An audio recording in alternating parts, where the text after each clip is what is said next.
Good morning दोस्तों। तो आज अपन रिवाइज करने वाले हैं अपना बहुत ही इंपॉर्टेंट हेड ऑफ इनकम जिसका नाम है पीजीबीपी, जो आपके एग्जाम में 14 से 15 नंबर मिनिमम कवर करता ही है।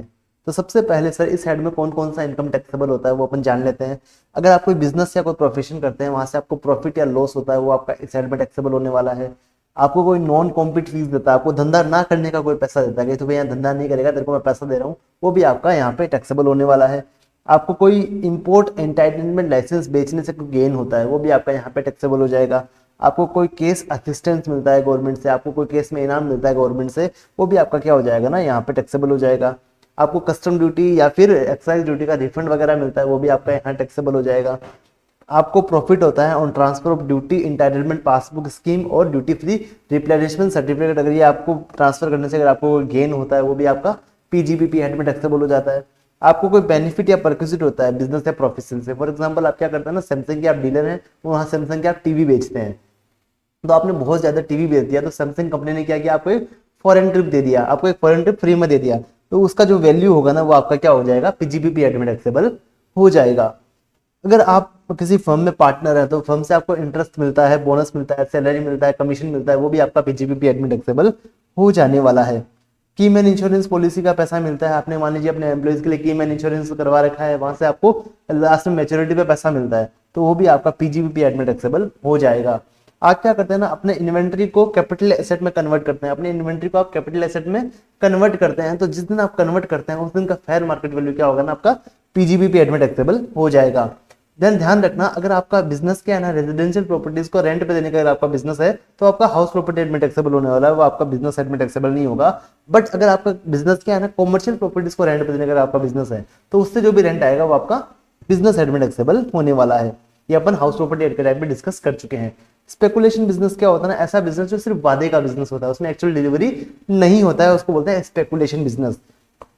स्पेकुलेशन बिजनेस का मतलब क्या होता है ना, आपने बोल दिया कि भाई ये चीज मैं खरीदूंगा आपसे, आज से 10 दिन के बाद में, वो 10 दिन के बाद आया और तो भाई जो भी अभी मार्केट का वैल्यू चल रहा है और जिसमें मैंने तेरे को खरीदने का बोला था उस दोनों का जो डिफरेंस है वो मेरे को दे दे, या फिर लॉस हुआ तो मैं तेरे को दे देता हूँ, उसको बोलते हैं स्पेकुलेशन बिजनेस। मतलब एक्चुअल डिलीवरी नहीं हुआ है, आपने सिर्फ वादा किया था मैं परचेज करूंगा और वादे के टाइम पे आपने क्या किया, उसको नेट में सेटलमेंट करवा दिया, उसको बोलते हैं स्पेकुलेशन बिजनेस। अब 3 ट्रांजेक्शन ऐसे होते हैं जो लगते हैं स्पेकुलेशन है बट स्पेकुलेशन ट्रांजेक्शन नहीं होते। कौन कौन से? एक तो हेजिंग कॉन्ट्रैक्ट, सेकंड आपका फॉरवर्ड कॉन्ट्रैक्ट, तीसरा आपका trading in derivatives through recognised stock exchange. आप ना ट्रेडिंग करते हो डेरिवेटिव्स का एनएससी बीएससी में, तो आपका क्या नहीं माना जाएगा, आपका स्पेकुलेशन बिजनेस नहीं माना जाएगा। स्पेकुलेटिव बिजनेस का profit and loss upon separately अलग से निकालते हैं, ऐसा नहीं है कि नॉर्मल जो बिजनेस चल रहा है उसके साथ ही अपन इसका भी प्रॉफिट एंड लॉस साथ में निकाल दें, इसका अलग एक निकाला जाता है, उसका अलग से आप कंप्यूटेशन करने वाले हैं। सर पीजीबीपी हेड में कंप्यूटेशन अपन कैसे करने वाले हैं, अब मेरी बात समझना। जो आपने पी एंड एल अकाउंट बनाया है, जो आपने पी एंड एल अकाउंट बनाया है ना, उसमें जो नेट प्रॉफिट आ रहा है उसको आप ले लेंगे। जो आपने बुक्स में पी एंड एल अकाउंट बनाया है, जो आपने अकाउंट्स में पढ़ा है ना पी एंड एल अकाउंट, जो आपने पी एंड एल अकाउंट बनाया है उसका जो प्रॉफिट आ रहा है उसको आप यहाँ ले लेंगे। उसमें आप ऐड कर देंगे कुछ ऐसे खर्चे जो आपने पी एंड एल के डेबिट में डाल दिए हैं, मतलब आपने प्रॉफिट को कम कर दिया है उससे, बट उसका एक्चुअल में क्या है ना, इनकम टैक्स के हिसाब से वो खर्चा आपको अलाउड ही नहीं होता है, तो उससे क्या करेंगे, आप प्रॉफिट को वापस क्या कर देंगे, बढ़ा देंगे। अब कुछ ऐसे खर्चे हैं जो आपने पीएनएल के डेबिट में नहीं डाले हैं बट इनकम टैक्स बोलता है हमें आप इसको डिडक्शन देते हैं, आप चाहे तो इससे प्रॉफिट को कम कर सकते हैं, तो उसको क्या करेंगे अपन यहाँ से लेस कर देंगे अपने प्रॉफिट में से, तो अपना प्रॉफिट और कम हो जाएगा।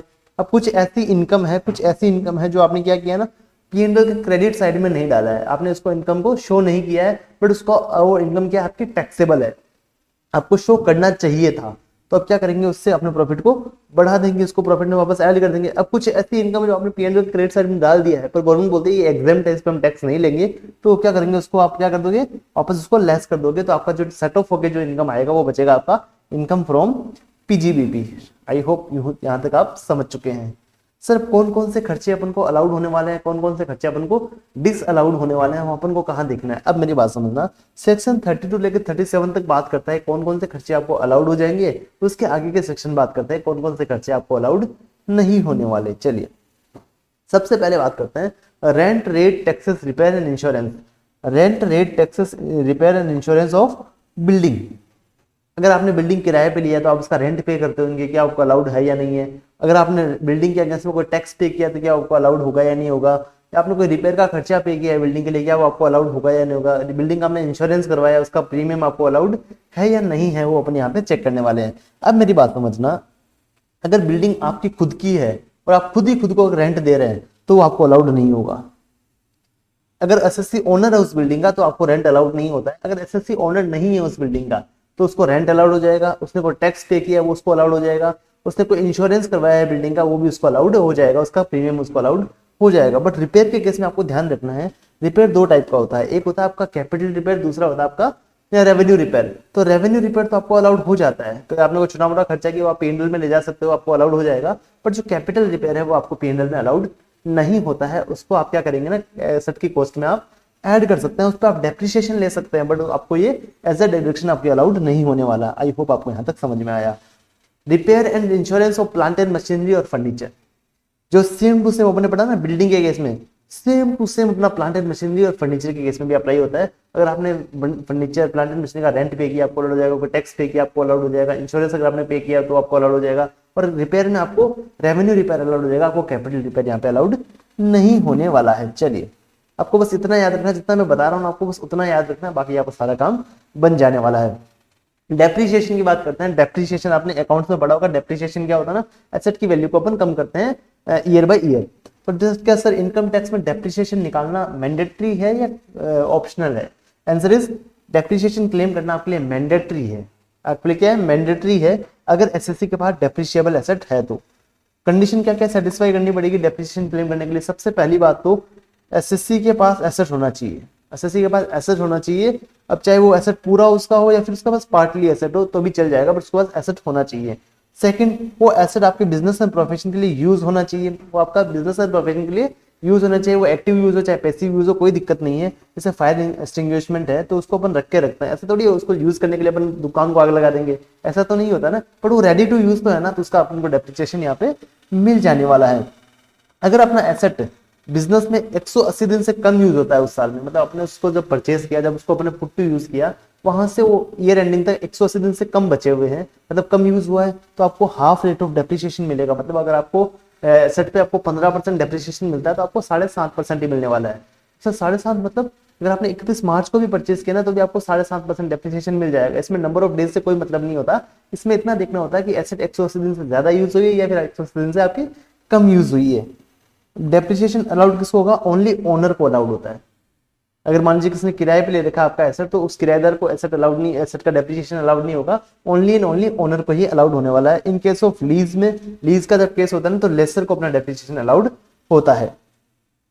But in case of hire purchase, hire purchase के केस में क्या होता है ना, assessee get ownership only after the payment of last instalment. जब वो लास्ट इंस्टॉलमेंट पे करता है तभी उसका ओनरशिप उसके पास आता है। पता है आपने हायर परचेज अकाउंट बड़ा होगा अकाउंट्स में, जब आप इंस्टॉलमेंट पे करते हैं, जब आप लास्ट इंस्टॉलमेंट पे कर देते हैं तो आपके पास क्या जाता है, एसेट का ओनरशिप आ जाता है। तो आपके पास ओनरशिप कब आएगा? लास्ट इंस्टॉलमेंट पे करोगे तब। बट आप स्टार्टिंग से क्या कर सकते हो, आप डेप्रिसिएशन क्लेम आप कर सकते हो, इसमें कोई भी आपको दिक्कत नहीं है। अगर पार्टली ओन बाई, अगर कोई एसेट है जो पार्टली एसएससी ओन करता है, पार्टली कोई दूसरा ओन करता है, तो उसको पार्टली डेप्रिसिएशन उसको अलाउड हो जाएगा, पार्टली दूसरे वाले बंदे को यहाँ पे अलाउड हो जाने वाला है। सर कुछ एसेट ऐसी है जिसमें आपको डेप्रिसिएशन अलाउड नहीं होता, कौन कौन सी? एक तो जमीन पे, लैंड पे आपको डेप्रिसिएशन नहीं मिलता है, इन लाइव स्टॉक घोड़े गाय वगैरह पे आपको डेप्रिसिएशन नहीं मिलता है, और आपको एक गुडविल पे आपको डेप्रिसिएशन नहीं मिलता है। चलिए, entities in business of generation और generation and distribution of power, अगर आप इसमें एंगेज, अगर आपकी एंटिटी, तो उनके पास ऑप्शन होता है जो चाहे WDV मेथड फॉलो करे या फिर SLM मेथड फॉलो कर सकते हैं। बट उनको क्या करना पड़ेगा, जो भी मेथड फॉलो कर रहे हैं उनको बताना पड़ेगा up to the due date of return filing, उसको बताना पड़ेगा कि मैं SLM फॉलो कर रहा हूँ या फिर WDV मेथड फॉलो कर रहा हूँ।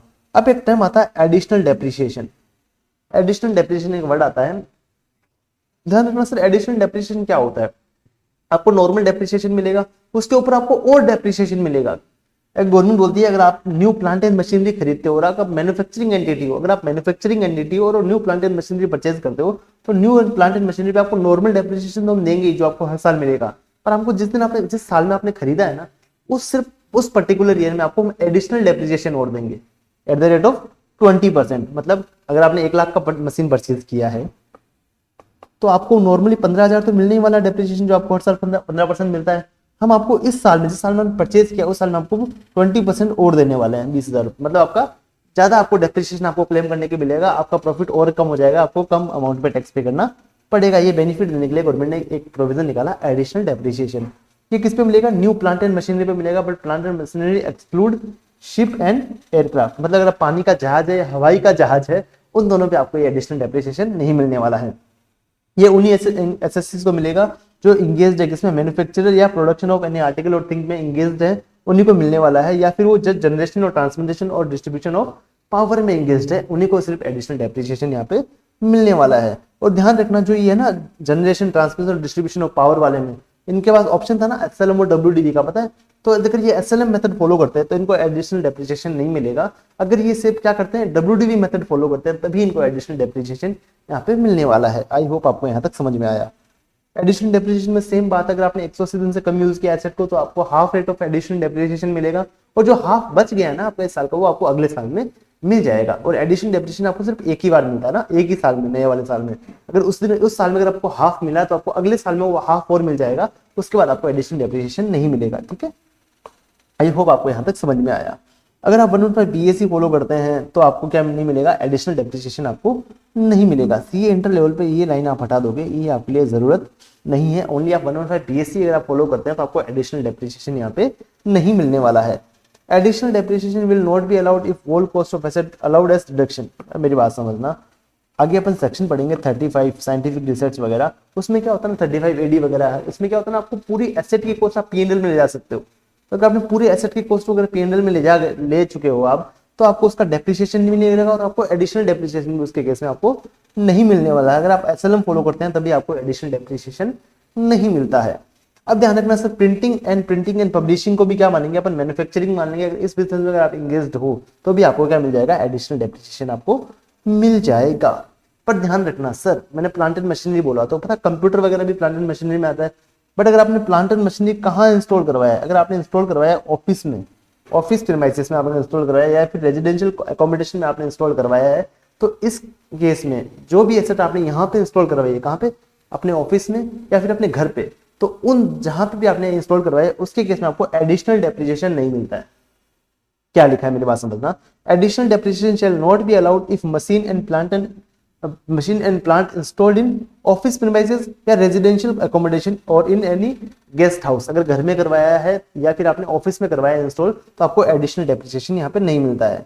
सर क्या नॉर्मल रेट्स है डेप्रिसिएशन की, अब मेरी बात ध्यान समझना, अगर बिल्डिंग की बात करें तो अगर रेजिडेंशियल बिल्डिंग है तो आपको 5% रेट से आपको डेप्रिसिएशन मिलने वाला है। अगर आपका जनरल है, कोई अदर बिल्डिंग है, तो आपका 10% के रेट से आपको डेप्रिसिएशन मिलने वाला है। और अगर कोई टेम्परेरी स्ट्रक्चर है जैसे कोई फिल्म का सेट वगैरह है तो आपको 40% आपको यहाँ पे डेप्रिसिएशन मिलने वाला है। अब मेरी बात समझना, आपको एग्जाम के लिए मोटा मोटी ये याद रखना पड़ेगा कि नॉर्मली बिल्डिंग पे 10% का रेट से डेप्रिसिएशन लगता है। फर्नीचर की बात करें तो आपको 10% रेट से आपको डेप्रिसिएशन मिलने वाला है। प्लांट एंड मशीनरी की बात करें तो अगर आपने मोटर कार, टैक्सी, लॉरी, बस वगैरह परचेज करी है, वो अपने कब करी है, आपने करी है 23 अगस्त 2019 से लेके 31 मार्च 2020 के बीच में अगर आपने परचेज करी है, मतलब मोदी जी के बर्थडे से लेके अगला 31 मार्च तक अगर आपने परचेज किया है, 23/8/2019 से लेके 31 मार्च 2020 तक अगर आपने परचेज किया है, और उसको आप क्या करते हैं ना हायरिंग बिजनेस के लिए यूज करते हो, तो आपको 45% के रेट से आपको डेप्रिसिएशन मिलेगा। अगर आप उसको हायरिंग बिजनेस के लिए परचेज नहीं करते हो तो आपको 30% के रेट से आपको डेप्रिसिएशन मिलने वाला है। मान लीजिए इस डेट के अलावा सर हमने कभी परचेज किया है मोटर कार वगैरह, तो उसमें देखना पड़ेगा तो आपने हायरिंग बिजनेस के लिए अगर यूज करते हो, मतलब आप उसको भाड़े पे चलाते हो, तो आपको 30% के रेट से डेप्रिसिएशन मिलेगा। अगर उसको आप भाड़े पे नहीं चलाते हो तो आपको 15% के रेट से आपको डेप्रिसिएशन मिलने वाला है। Aeroplane, life saving equipment, pollution control equipment, energy saving device, विलमिन, बुक्स, कंप्यूटर वगैरह के केस में आपको 40% के रेट से आपको डेप्रिसिएशन मिलने वाला है। ईपैक्स, मोबाइल फोन और अदर प्लांट एंड मशीनरी के केस में आपको 15% के रेट से आपको डेप्रिसिएशन यहाँ पे मिलने वाला है। शिप की बात करें तो आपको 20% के रेट से आपको डेप्रिसिएशन मिलेगा, और इनटेंजिबल एसेट की बात करें तो आपको 25% के रेट से यहाँ पे डेप्रिसिएशन मिलने वाला है। चलिए सर डेप्रिसिएशन कैसे कंप्यूट करेंगे, तो आप क्या करेंगे, पहले ओपनिंग वाला फिगर ले लेंगे, जो आपका ओपनिंग डब्ल्यूडीवी क्या है उसमें आप ऐड कर लेंगे जो इस साल में आपने परचेज किया है, उसको आप दो भागों में बांट देंगे। इसको जिसको आपने 180 दिन से कम यूज किया है, किसी को आपने 180 दिन से ज्यादा यूज किया है, वो आप उसको दो अलग अलग पार्ट में डिवाइड कर देंगे। फिर आप क्या करेंगे ना, उसमें से लेस कर देंगे जो इस साल में आपने सेल कर दिया है। अब जो बैलेंस बचेगा उस पर आपको डेप्रिसिएशन निकालना है, और डेप्रिसिएशन लेस करने के बाद आपको क्या मिल जाएगा, आपका क्लोजिंग डब्ल्यूडीवी यहाँ पे मिल जाएगा। चलिए सर अगर हमने कोई डेप्रिशिएबल एसेट बेचा है तो हमको कैपिटल गेन होगा, आंसर इज यस, आपको कैपिटल गेन होगा ना यार, आपने कोई कैपिटल एसेट को बेच दिया है अपने, तो आपको कैपिटल गेन होगा, तो वो ऑलवेज भी शॉर्ट टर्म होगा, ध्यान रखना, ऑलवेज भी आपका क्या होगा, शॉर्ट टर्म होगा। अगर ऑल एसेट आपने बेच दिया है, जैसे कि मान लीजिए यहाँ पे ब्लॉक का मतलब क्या होता है ना, अगर प्लांट एंड मशीनरी है, प्लांट एंड मशीनरी मतलब वो क्या पर्टिकुलर हो गया और उसका सेम रेट है, सेम पर्टिकुलर सेम रेट वाली एसेट को एक साथ जोड़ देते हैं, उसको बोलते हैं अपन ब्लॉक। क्या लिखा है देखो, block of asset means asset of same class, plant and machinery या फिर फर्नीचर है और सेम रेट, उनका रेट भी सेम है, तो क्या बन जाएगा अपना ब्लॉक बन जाएगा। अगर सारा ब्लॉक अगर बिक गया है, अगर all asset of block was sold और sale consideration is more than total value of block, मान लीजिए आपका क्लोजिंग डब्ल्यूडीवी क्या था ब्लॉक का, वो था 5 लाख रुपए, आपने पूरे ब्लॉक को बेच दिया 7 लाख रुपए में, तो आपको 2 लाख का जो है उसको बोलेंगे अपन शॉर्ट टर्म कैपिटल गेन। अगर आपने क्या किया, उसको 5 लाख का ब्लॉक का वैल्यू था, आपने 4 लाख में बेच दिया, तो शॉर्ट टर्म कैपिटल लॉस हो जाएगा। यहाँ पे ऑलवेज भी शॉर्ट टर्म कैपिटल गेन या शॉर्ट टर्म कैपिटल लॉस होने वाला है। अगर मान लीजिए सर हमने क्या किया ना, सारे एसेट बेच दिया ब्लॉक का नहीं सॉरी, सारे एसेट नहीं बिके हैं अभी तक ब्लॉक के, all asset of block was not sold, और जो सेल कंसिडरेशन है वो ब्लॉक के अमाउंट से भी कम है। अब मेरी बात समझना, आपने सारे एसेट नहीं बेचे, आपने क्या किया, ओनली 5 लाख का था, आपने 3 लाख का एसेट आपने बेच दिया 5 लाख में से, तो 2 लाख अभी भी पड़ा है और आपके पास एसेट भी पड़ा है, तो आपका क्या होना, ब्लॉक अभी भी कंटिन्यू होता रहेगा। चलिए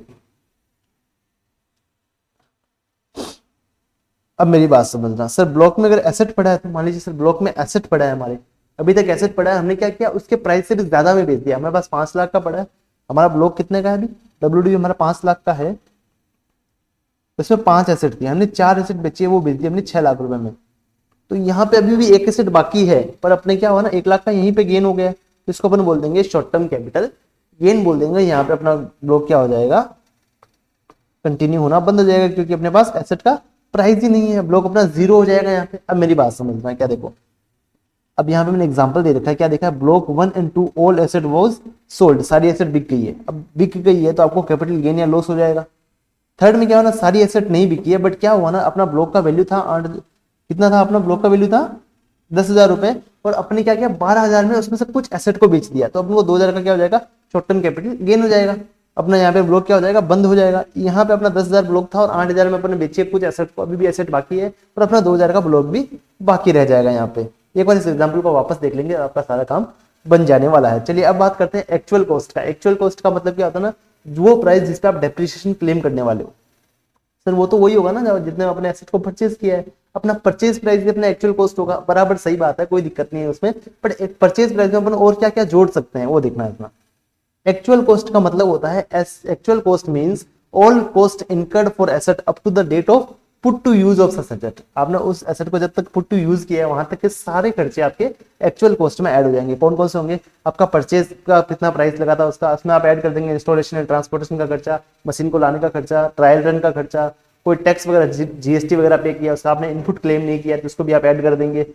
और आपने जब तक एसेट को पुट टू यूज किया, मान लीजिए आपने एसेट परचेज करने के लिए लोन लिया है, तो उसका जो इंटरेस्ट आएगा up to the rate of put to use, वो भी आप क्या करेंगे ना, एसेट की कॉस्ट में ऐड कर देंगे। उसके आगे वाला जो इंटरेस्ट आएगा उसको आप P&L में लेके चले जाएंगे।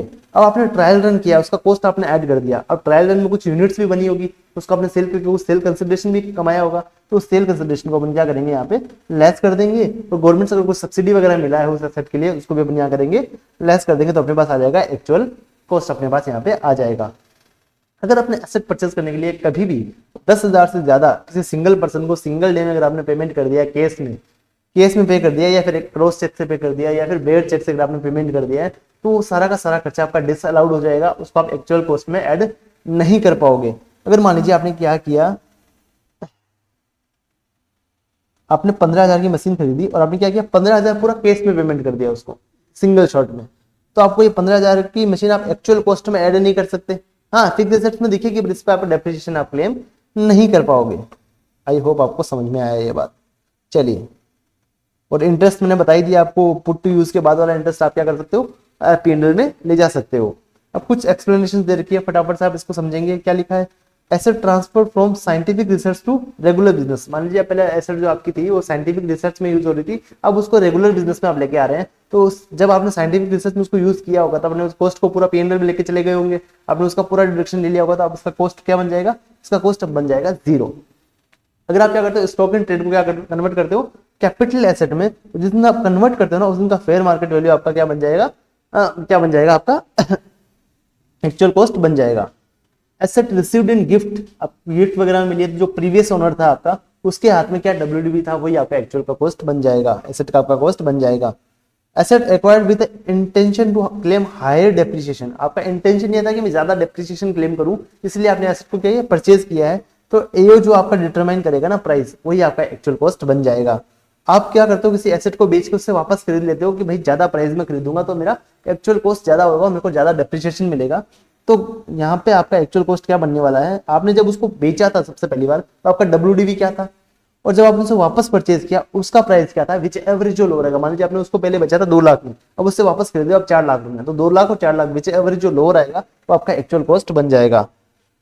Asset purchase and lease back to same person, आपने एक बंदे से एसेट खरीदा, उसी को लीज बैक कर दिया, उसी को आपने लीज बैक कर दिया, तो ऐसा होगा कि मान लीजिए उस एसेट को बुक्स में 2 लाख रुपए थी, ठीक है, उसने आपको 5 लाख में बेचा और फिर उसने आपने क्या किया, उसको लीज बैक कर दिया, तो आप 5 लाख पे डेप्रिसिएशन क्लेम करने वाले हो, पर आपके हाथ में एक्चुअल कॉस्ट ओनली 2 लाख ही माना जाएगा, आपको 2 लाख पे डेप्रिसिएशन यहाँ पे मिलने वाला है। चलिए, अगर आप क्या करते हो ना, बिल्डिंग को, ओनली बिल्डिंग के केस की बात कर रहा हूँ ना, जो आपके नॉन बिजनेस पर्पज के लिए यूज हो रही थी पहले, फिर आपने उसको बिजनेस में लेके आ गए, तो उसके लिए आपको एक्चुअल कॉस्ट क्या लेना है, उसके लिए आपको एक्चुअल कॉस्ट लेना है जितने में आपने बिल्डिंग को परचेज किया था, उसमें से आप डेप्रिसिएशन लेस कर दोगे, ऐसे मान के कि अगर वो बिजनेस में यूज हुई होती।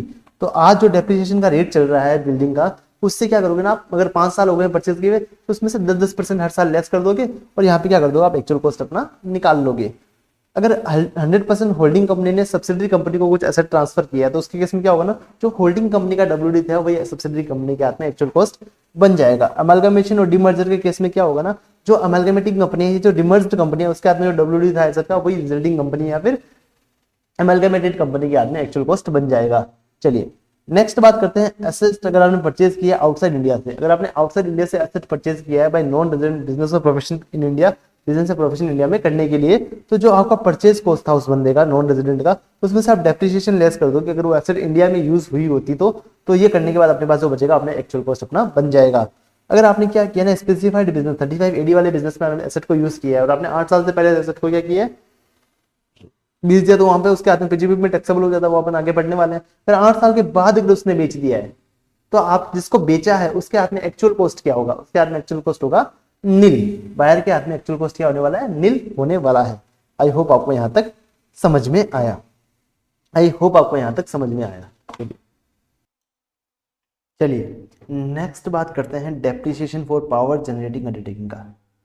पावर जनरेटिंग अंडरटेकिंग के बारे में मैं आपको बता चुका हूँ कि इनको पास ऑप्शन होता है कि चाहे तो SLM मेथड फॉलो कर सकते हैं, चाहे तो ये WDV मेथड फॉलो कर सकते हैं, बट ध्यान रखना इनका बाय डिफॉल्ट जो रहता है ना वो SLM मेथड रहता है। अगर इनको WDV मेथड फॉलो करना है तो इनको रिटर्न फाइलिंग की ड्यू डेट से पहले पहले बताना पड़ेगा कि हम WDV मेथड फॉलो करते हैं। अगर ये SLM मेथड फॉलो करते हैं, इनको पता है आपको एडिशनल डेप्रिसिएशन को नहीं मिलता है। अब मेरी बात समझना, SLM मेथड अगर फॉलो करते हैं तो उसके केस में इनका वो प्रॉफिट लॉस वगैरह कैसा रहने वाला है वो अपन देखते हैं। मान लीजिए इन्होंने एसेट परचेज किया 1000 रुपये में, ठीक है, उसका लाइफ कितना है 10 ईयर्स उसका लाइफ है, तो आपको 100 रुपीज़ पर ईयर आपको डेप्रिसिएशन मिल जाएगा, आपको 100 रुपीज़ आपको पर ईयर आपको क्या मिल जाएगा, डेप्रिसिएशन मिल जाता है। एज्यूम करना है कि उन्होंने 3rd ईयर में अपना क्या किया, एसेट को बेच दिया है, कितने रुपए में बेचा, 650 में, 920 में या फिर 1200 रुपये में उसने क्या किया, एसेट को बेच दिया। मतलब 1000 रुपये का एसेट उसने परचेज किया, 3 साल उसको यूज किया और उसके बाद उसने 1200 में बेच दिया है। तो ये इसके केस में अपन को कैसे अपना इनकम निकालना है, कैसे अपन को P&L में लॉस या इनकम को ले जाना है, वो अपन को देखना पड़ेगा। सबसे पहले ध्यान रखना परचेज कॉस्ट कितना है, 1000 रुपये, आपका 1000 रुपये अपन तीनों केस में क्या लिख देंगे, परचेज कॉस्ट लिख देंगे। फर्स्ट ईयर का आपका डेप्रिसिएशन 100 रुपये अपन लेस कर देंगे, सेकंड ईयर का अपन डेप्रिसिएशन लेस कर देंगे, तो 3rd ईयर में अपना WDV क्या रहेगा, 800 रुपये अपना रहने वाला है। अपने 800 के एसेट को 650 में बेचा तो 150 रुपये का अपन को लॉस हो गया, उसको अपन क्या करेंगे ना, P&L में ले जाएंगे, डेबिट साइड में इसको अपन ले जाएंगे। बट अपन ने 800 के एसेट को 920 में बेचा तो अपने 120 का जो गेन हुआ उसको अपन क्या ले जाएंगे, P&L के क्रेडिट साइड में इसको ले जाएंगे। बट अपन ने 800 की चीज को 1200 में बेचा है। अब मेरी बात समझना, 800 से लेके 1000 रुपए तक जो अपन को हुआ है, मतलब 1000 में अपन ने खरीदा था, 800 में अपन ने बेच दिया, तो 200 रुपए का जो अपना गेन होगा वो उसको अपन क्या ले जाएंगे, P&L के क्रेडिट साइड में जाएंगे। पर अपन ने एसेट जितने में परचेज किया ना उससे भी ज्यादा में बेचा है, 1000 का परचेज किया अपने 1200 में बेचा, तो ये ऊपर वाला जो 200 रुपए ना, 1000 और 1200 के बीच का गैप, ये अपना शॉर्ट टर्म कैपिटल गेन यहाँ पे बन जाने वाला है। आई होप आपको यहाँ तक समझ में आया। इस पूरे कॉन्सेप्ट को बोलते हैं बैलेंसिंग चार्ज। चलिए अनएब्जॉर्ब डेप्रिसिएशन क्या होता है ना, कि आपका डेप्रिसिएशन इतना ज्यादा है कि इस साल का प्रॉफिट उसको मीट नहीं कर सकता। मान लीजिए आपका इस साल का प्रॉफिट है 4 लाख रुपए और आपका टोटल डेप्रिसिएशन आता है वो 6 लाख रुपए आता है। अगर आप डेप्रिसिएशन को P&L में ले जाते हो तो आपका 4 लाख का प्रॉफिट तो उससे सेट ऑफ हो जाएगा, 2 लाख का डेप्रिसिएशन अभी भी बच जाएगा। जिसको आपको क्या करोगे, उसको आप कैरी फॉरवर्ड कर लोगे, अगले साल में जाके उसको सेट ऑफ करने वाले हो, उसको बोलते हैं अनएब्सॉर्ब्ड डेप्रिसिएशन। जो आपका 2 लाख का डेप्रिसिएशन एक्स्ट्रा है उसको बोलते हैं अनएब्सॉर्ब्ड, मतलब ये एब्सॉर्ब्ड अभी तक नहीं हुआ है, उसको बोलते हैं अनएब्सॉर्ब्ड डेप्रिसिएशन। इसको आप अगले साल में कैरी फॉरवर्ड करने वाले हो। उसको कितने साल तक आप कैरी फॉरवर्ड कर सकते हो, मान लीजिए अगले साल का प्रॉफिट भी मीट नहीं कर पाता तो इसको आप अन नंबर ऑफ ईयर्स तक आप क्या कर सकते हो, उसको कैरी फॉरवर्ड कर सकते हो जब तक कि वो सेट ऑफ ना हो जाए। चलिए सर, एसेट अगर पार्टली बिजनेस के लिए यूज हुई है और पार्टली अपन की पर्सनल पर्पस के लिए यूज हुई है तो अपन को क्या करना चाहिए, जो पार्टली है ना बिजनेस पर्पस वाला, उसका अपन डेप्रिसिएशन दे देंगे, बाकी वाले का अपन डेप्रिसिएशन यहाँ पे नहीं देने वाले। बट एसेट का WDV निकाल रहे हैं, अपन पूरा अमाउंट लेस करने वाले हैं। यहाँ पे जो दिखा ना देखो एग्जाम्पल में यहाँ पे थोड़ी सी गलती है, विल बी अलाउड एज 10,500 बराबर सही है। जब अपन WDV निकाल रहे हैं तो यहाँ पे थोड़ी सी गलती है, आपको इसको 15,000 कर लेना है यहाँ पे, और आपका यहाँ WDV आ जाएगा 85,000, राइट। यहाँ पे थोड़ा सा मिस्टेक है, इसको आप क्या कर लेंगे, करेक्ट कर लेंगे। चलिए, एक्सपेंडिचर ऑन साइंटिफिक रिसर्च, अगर साइंटिफिक रिसर्च में अगर आप एक्सपेंडिचर करते हो तो आपको डिडक्शन कैसे मिलता है, मेरी बात समझना। आपने जो भी एक्सपेंडिचर किया, जो भी आपने प्लांट एंड मशीनरी परचेज किया, उसको सारा का सारा खर्चा आप P&L में ले जा सकते हो, इसका डिडक्शन आप ले सकते हो। मान लीजिए आपने 5 लाख का मशीन परचेज किया तो 5 लाख पूरा P&L में लेके जाओ, उस पर आपको डेप्रिसिएशन नहीं मिलेगा, आप सीधा 5 लाख का यहाँ पे डिडक्शन यहाँ पे ले सकते हो। तो सर आप साइंटिफिक रिसर्च जो करते हो आप 2 टाइप से कर सकते हो, या तो आप खुद करोगे या फिर आप कहीं बाहर से करवा रहे हो। किसी बाहर से अप्रूव्ड इंस्टीट्यूशन से अगर आप करवाते हो तो उसके केस में भी आपको रिडक्शन मिल जाएगा, और आप खुद करते हो तो भी आपको रिडक्शन यहाँ पे मिल जाने वाला है।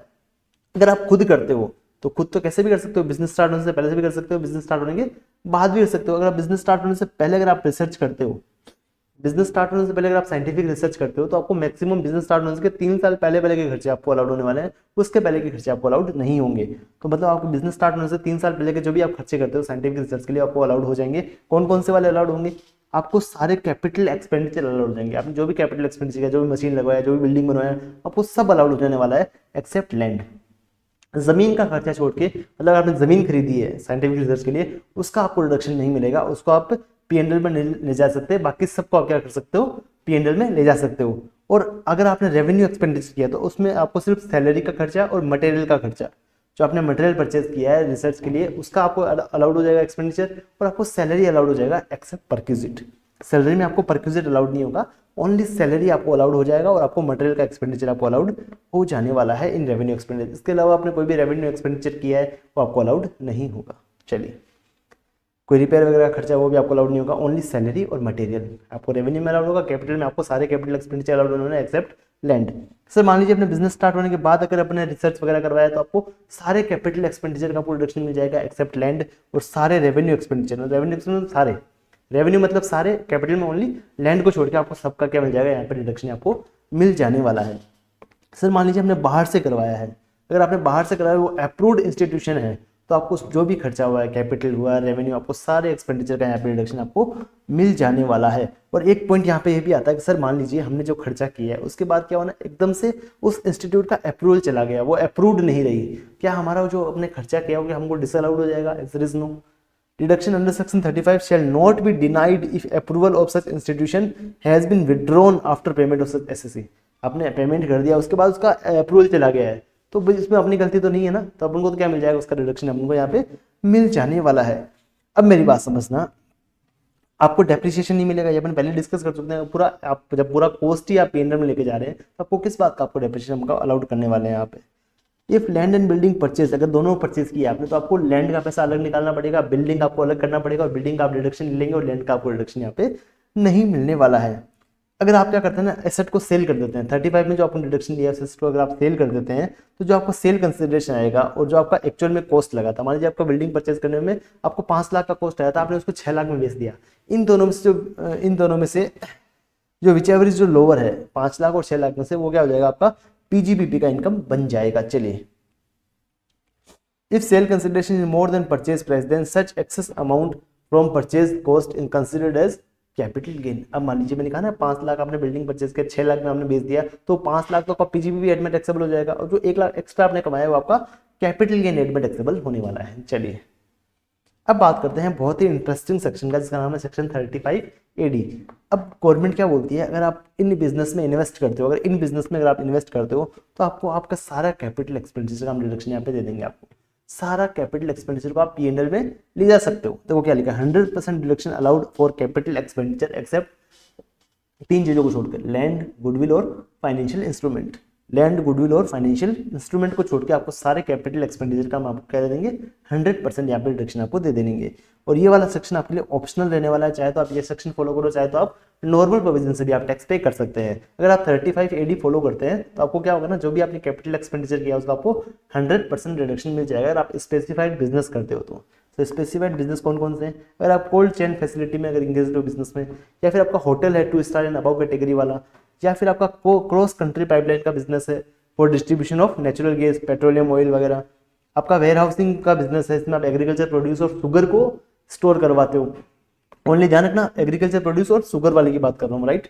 फिर अगर मान लीजिए आपका हॉस्पिटल है विथ मिनिमम 100 बेड, या फिर आपका हाउसिंग प्रोजेक्ट आप चलाते हो अंडर स्लम डेवलपमेंट स्कीम और अफोर्डेबल हाउसिंग स्कीम में, या फिर आपका प्रोडक्शन ऑफ फर्टिलाइजर का इन इंडिया का बिजनेस है, इंडिया में फर्टिलाइजर का प्रोडक्शन का बिजनेस है आपका, इंडियन कंटेनर डिपोट का अगर आपका बिजनेस है, कंटेनर फ्रेड स्टेशन है आपका, bee keeping and production of bee honey, आप शहद वगैरह उगाते हो, मतलब उगाते क्या हो, शहद वगैरह बनाते हो, मतलब क्या पालते हो, या फिर आप स्लरी पाइपलाइन और ट्रांसपोर्टेशन ऑफ आयरन और वो मतलब ना लोहे का वो क्या था एकदम वो पिघला के उसको ट्रांसपोर्ट करवाने के लिए आपने पाइपलाइन वगैरह बिछा रखी है, उसका अगर आपका बिजनेस है, या फिर आपका semiconductor wafer fabrication manufacturing unit है, या फिर आप developing and maintaining of new infrastructure facility में अगर आप इंगेज्ड हो, तो अगर ये वाले स्पेसिफाइड अगर आप बिजनेस करते हो तो आपको क्या हो जाएगा ना, अपना कैपिटल एक्सपेंडिचर का आपको 100% यहाँ पे रिडक्शन आपको मिल जाने वाला है।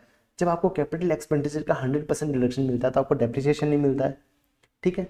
और जो आप प्लांट एंड मशीनरी अपने बिजनेस में यूज़ करोगे वो न्यू होनी चाहिए, ध्यान रखना न्यू होनी चाहिए, एकदम न्यू होनी चाहिए, तभी आपको 35 AD का रिडक्शन मिलने वाला है। पर न्यू में भी क्या है 20% ओल्ड है तो चलेगा, कोई दिक्कत नहीं है। और जो आप बाहर से इंपोर्ट करते हो ना विदेश से कोई एसेट, अब वो चाहे बाहर यूज़ हुई हो या नहीं हुई हो हमको कोई मतलब नहीं है, उसको अपन नहीं मानने वाले हैं।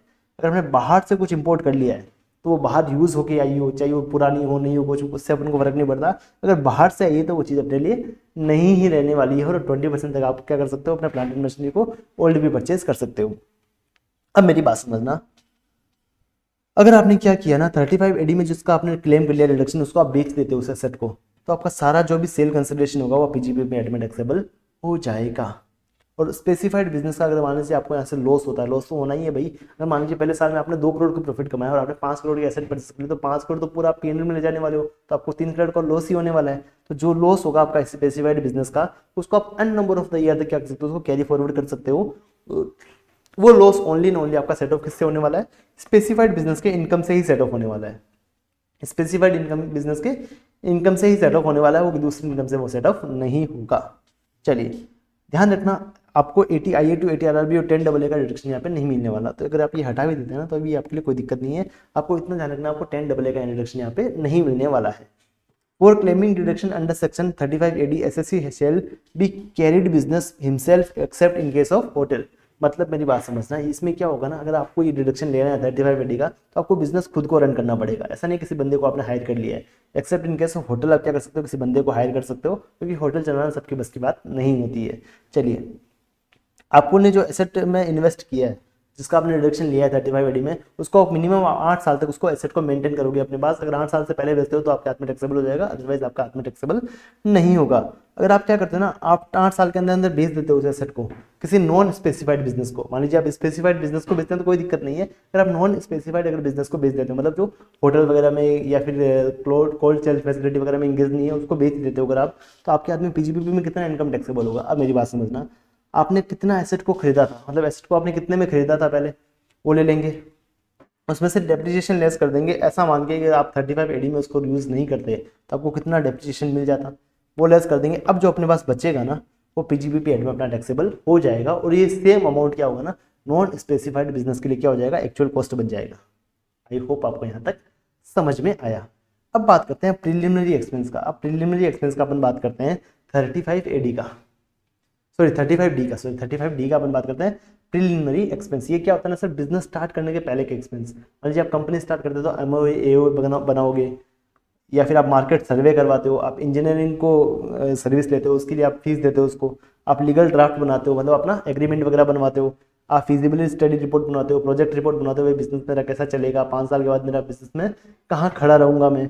आप शेयर्स वगैरह इशू करते हो तो पब्लिक इशू का जो खर्चा आता है, ये सब क्या होता है आपका प्रिलिमिनरी एक्सपेंस होते हैं। सर क्या ये बिजनेस होने से पहले हुए हैं, तो बिजनेस तो उस टाइम था नहीं, तो जैसे बिजनेस आपको बनेगा तब आपको उसका रिडक्शन मिलेगा। कैसे मिलने वाला है वो मेरी बात समझना, कैसे मिलने वाला है वो मेरी बात समझना। पहले बात तो ये रिडक्शन किसको मिलेगा, ओनली रेजिडेंट एसएससी को, चाहे कंपनी हो चाहे फर्म हो कुछ भी हो, रेजिडेंट होनी चाहिए, ठीक है। और जो remaining expenditure allowed to amalgamated और रिजल्टिंग कंपनी इस केस ऑफ अमेलगमेशन और डिमर्जर और to succession in case of succession company, ठीक है, ये उनको भी अलाउड हो जाएंगे। मैक्सिमम रिडक्शन की बात करते हैं, कितना मैक्सिमम रिडक्शन आपको मिलने वाला है। अगर आप इंडियन कंपनी हो तो आपके केस में कितना आपको मैक्सिमम रिडक्शन मिलता मिलेगा, आपने एक्चुअल में कितना खर्चा किया प्रिलिमिनरी एक्सपेंस पे, और 5% ऑफ कॉस्ट ऑफ प्रोजेक्ट और कैपिटल एम्प्लॉयड, विच एवरेज जो लोअर आएगा उतना आपको क्या मिल जाएगा, रिडक्शन यहाँ पे मिल जाएगा। आपने कितना एक्चुअल में खर्चा किया, वो 5% of cost of project. Cost of project क्या होता है ना, कॉस्ट ऑफ प्रोजेक्ट आपका होता है amount invested in fixed assets of new plan project. आपने फिक्स्ड एसेट्स में कितना आपने इन्वेस्ट किया उसको बोलते हैं कॉस्ट ऑफ प्रोजेक्ट। और extension of project as long as on last date of previous year in the books में आपके लास्ट ईयर मतलब जो लास्ट डे होता है आपका प्रीवियस ईयर का, उस दिन आपके बुक्स में कितना अमाउंट दिख रहा है फिक्स्ड एसेट्स का, वो क्या बन जाएगा आपका कॉस्ट ऑफ प्रोजेक्ट बन जाने वाला है। कैपिटल एम्प्लॉयड क्या होता है ना, आपको पता होगा ना, share capital plus debenture plus long term loan को अपन ऐड कर देते हैं तो क्या बन जाएगा अपने पास, कैपिटल एम्प्लॉयड आ जाएगा। अब कॉस्ट ऑफ प्रोजेक्ट और कैपिटल एम्प्लॉयड इन दोनों में से जो विच एवरेज जो हायर होगा ना उसका 5% अपन यहाँ पे ले लेंगे। इन दोनों में से जो हायर होगा उसका अपन क्या ले लेंगे, यहाँ पे 5% ले लेंगे, उससे उसको अपन कंपेयर करेंगे एक्चुअल एक्सपेंडिचर जो अपन ने किया है। इन दोनों में से जो लोअर आएगा ना उतना अपन को यहाँ पे रिडक्शन यहाँ पे मिल जाने वाला है। चलिए, अगर आप अदर रेजिडेंट हो तो आपने इतना एक्चुअल में इतना खर्चा किया और 5% of cost of project which average lower आपको क्या हो जाएगा उतना आपको रिडक्शन यहाँ पे मिल जाएगा। और ये डिडक्शन आपको मिलेगा 5 इक्वल इंस्टॉलमेंट्स में, मतलब जितना मान लीजिए आपका 5 लाख रुपए आता है तो 1-1 लाख रुपए आपको हर साल में यहाँ पे मिल जाने वाला है। अगर आपको 35D का अगर आपको रिडक्शन लेना है तो आपको ऑडिट मैंडेटरीली करवाना पड़ेगा। चलिए नेक्स्ट सेक्शन का नाम आता है expense on voluntary retirement scheme. Expense on voluntary retirement scheme, इसके केस में जो भी आपने वॉलंटरी रिटायरमेंट स्कीम पे जो खर्चा किया है वो आपको 5 इक्वल इंस्टॉलमेंट्स में आपको अलाउड हो जाता है, 5 ईयर्स में आपको अलाउड हो जाएगा। और इस सब किसको अलाउड होता है, सारे एसेट्स को ये अलाउड हो जाता है, चाहे रेजिडेंट हो चाहे नॉन रेजिडेंट हो, सबको ये अलाउड क्या हो जाता है, ये सबका एक्सपेंडिचर आपको अलाउड हो जाने वाला है। अदर डिडक्शन की बात करते हैं अंडर सेक्शन 36 में, तो इसमें क्या जो भी अपन ने ऊपर डिडक्शन पढ़े ना उसके अलावा कुछ और डिडक्शन दे रखे हैं, इसमें नाम दे रखे हैं, उसको अपन को देखना पड़ेगा ये अलाउड है या नहीं है। तो सबसे पहली बात है अगर आप स्टॉक का इंश्योरेंस करवाते हो तो आपको प्रीमियम का पैसा अलाउड हो जाता है।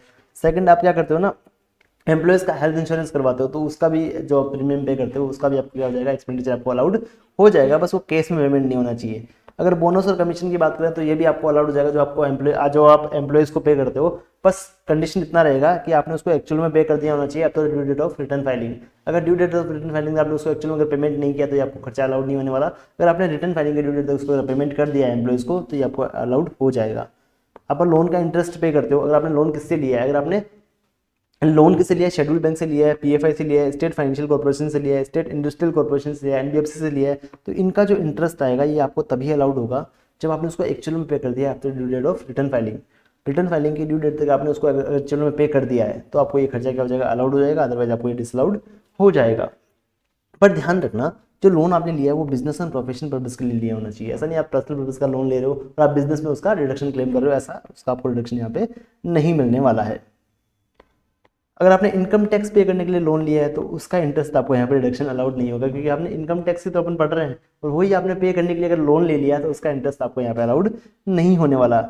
Discount on zero coupon bond, पता है जीरो कूपन बॉन्ड क्या होता है ना, आपको 80 रुपये में आपको इशू करेंगे, आपका जब रिडेम्पशन का टाइम का आपका पूरा 100 रुपये में आपसे क्या कर लेंगे, रिडीम कर लेंगे। तो मतलब अगर 100 रुपये का फेस वैल्यू वाला जीरो कूपन बॉन्ड है तो आपको अभी देंगे 80 रुपये में, फिर जब आपका टाइम आएगा तो आपसे वापस 100 रुपये में खरीद लेंगे, तो आपका 20 रुपये का क्या हो जाएगा, आपको प्रॉफिट हो जाएगा। तो जो 20 रुपये है ना बीच का जो डिफरेंस, तो ये एक साथ आपका एक्सपेंडिचर बुक नहीं करेंगे, आप over the life of bond क्या करेंगे, अगर मान लीजिए 5 साल का बॉन्ड है तो हर साल में आप 4-4 रुपये क्या कर देंगे अपने पीएनएल में बुक कर लेंगे। इसका मैंने एक एग्जांपल भी दे रखा है, इसको आप पढ़ेंगे तो आपका काम बन जाएगा। चलिए, एम्प्लॉयर कंट्रीब्यूट करता है एम्प्लॉय के लिए, किसमें कंट्रीब्यूट करता है, एसपीएफ आरपीएफ वगैरह में अगर कंट्रीब्यूट करता है, approved superannuation fund, approved gratuity fund अगर वो करता है, क्या करता है, कंट्रीब्यूशन करता है एम्प्लॉय के लिए, तो उसको अलाउड हो जाता है, अपने पीएनएल में वो ले जा सकता है। ओनली कंडीशन क्या रहेगी, सेक्शन 43B वाली, कौन सी है, सेक्शन 43B में कौन सी कंडीशन दे रखा है कि आपको रिटर्न फाइलिंग तक आपको क्या करना पड़ेगा, इसका पेमेंट कर दिया होना चाहिए, उसके जो ये फंड है इस फंड में इसने पैसा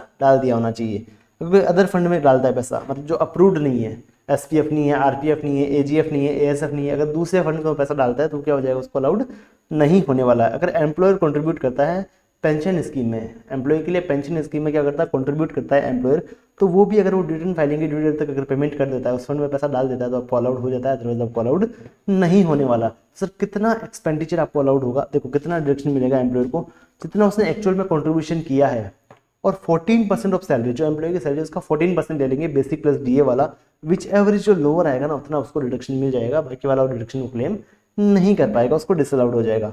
employ contribution towards welfare fund, उसका आपको रिडक्शन मिल जाता है। जो आपका एम्प्लॉय ने जो आपने एम्प्लॉय से सैलरी से पैसा काट के आप पीएफ वगैरह में जमा करवाते हो ना, उसका भी आपको रिडक्शन मिल जाएगा। उसके लिए शर्त ये रहेगी कि आपको उस फंड की ड्यू डेट तक, रिटर्न फाइलिंग की ड्यू डेट नहीं चाहिए यहाँ पे उस फंड की ड्यू डेट जो होती है अगले महीने की 15 तारीख होती है।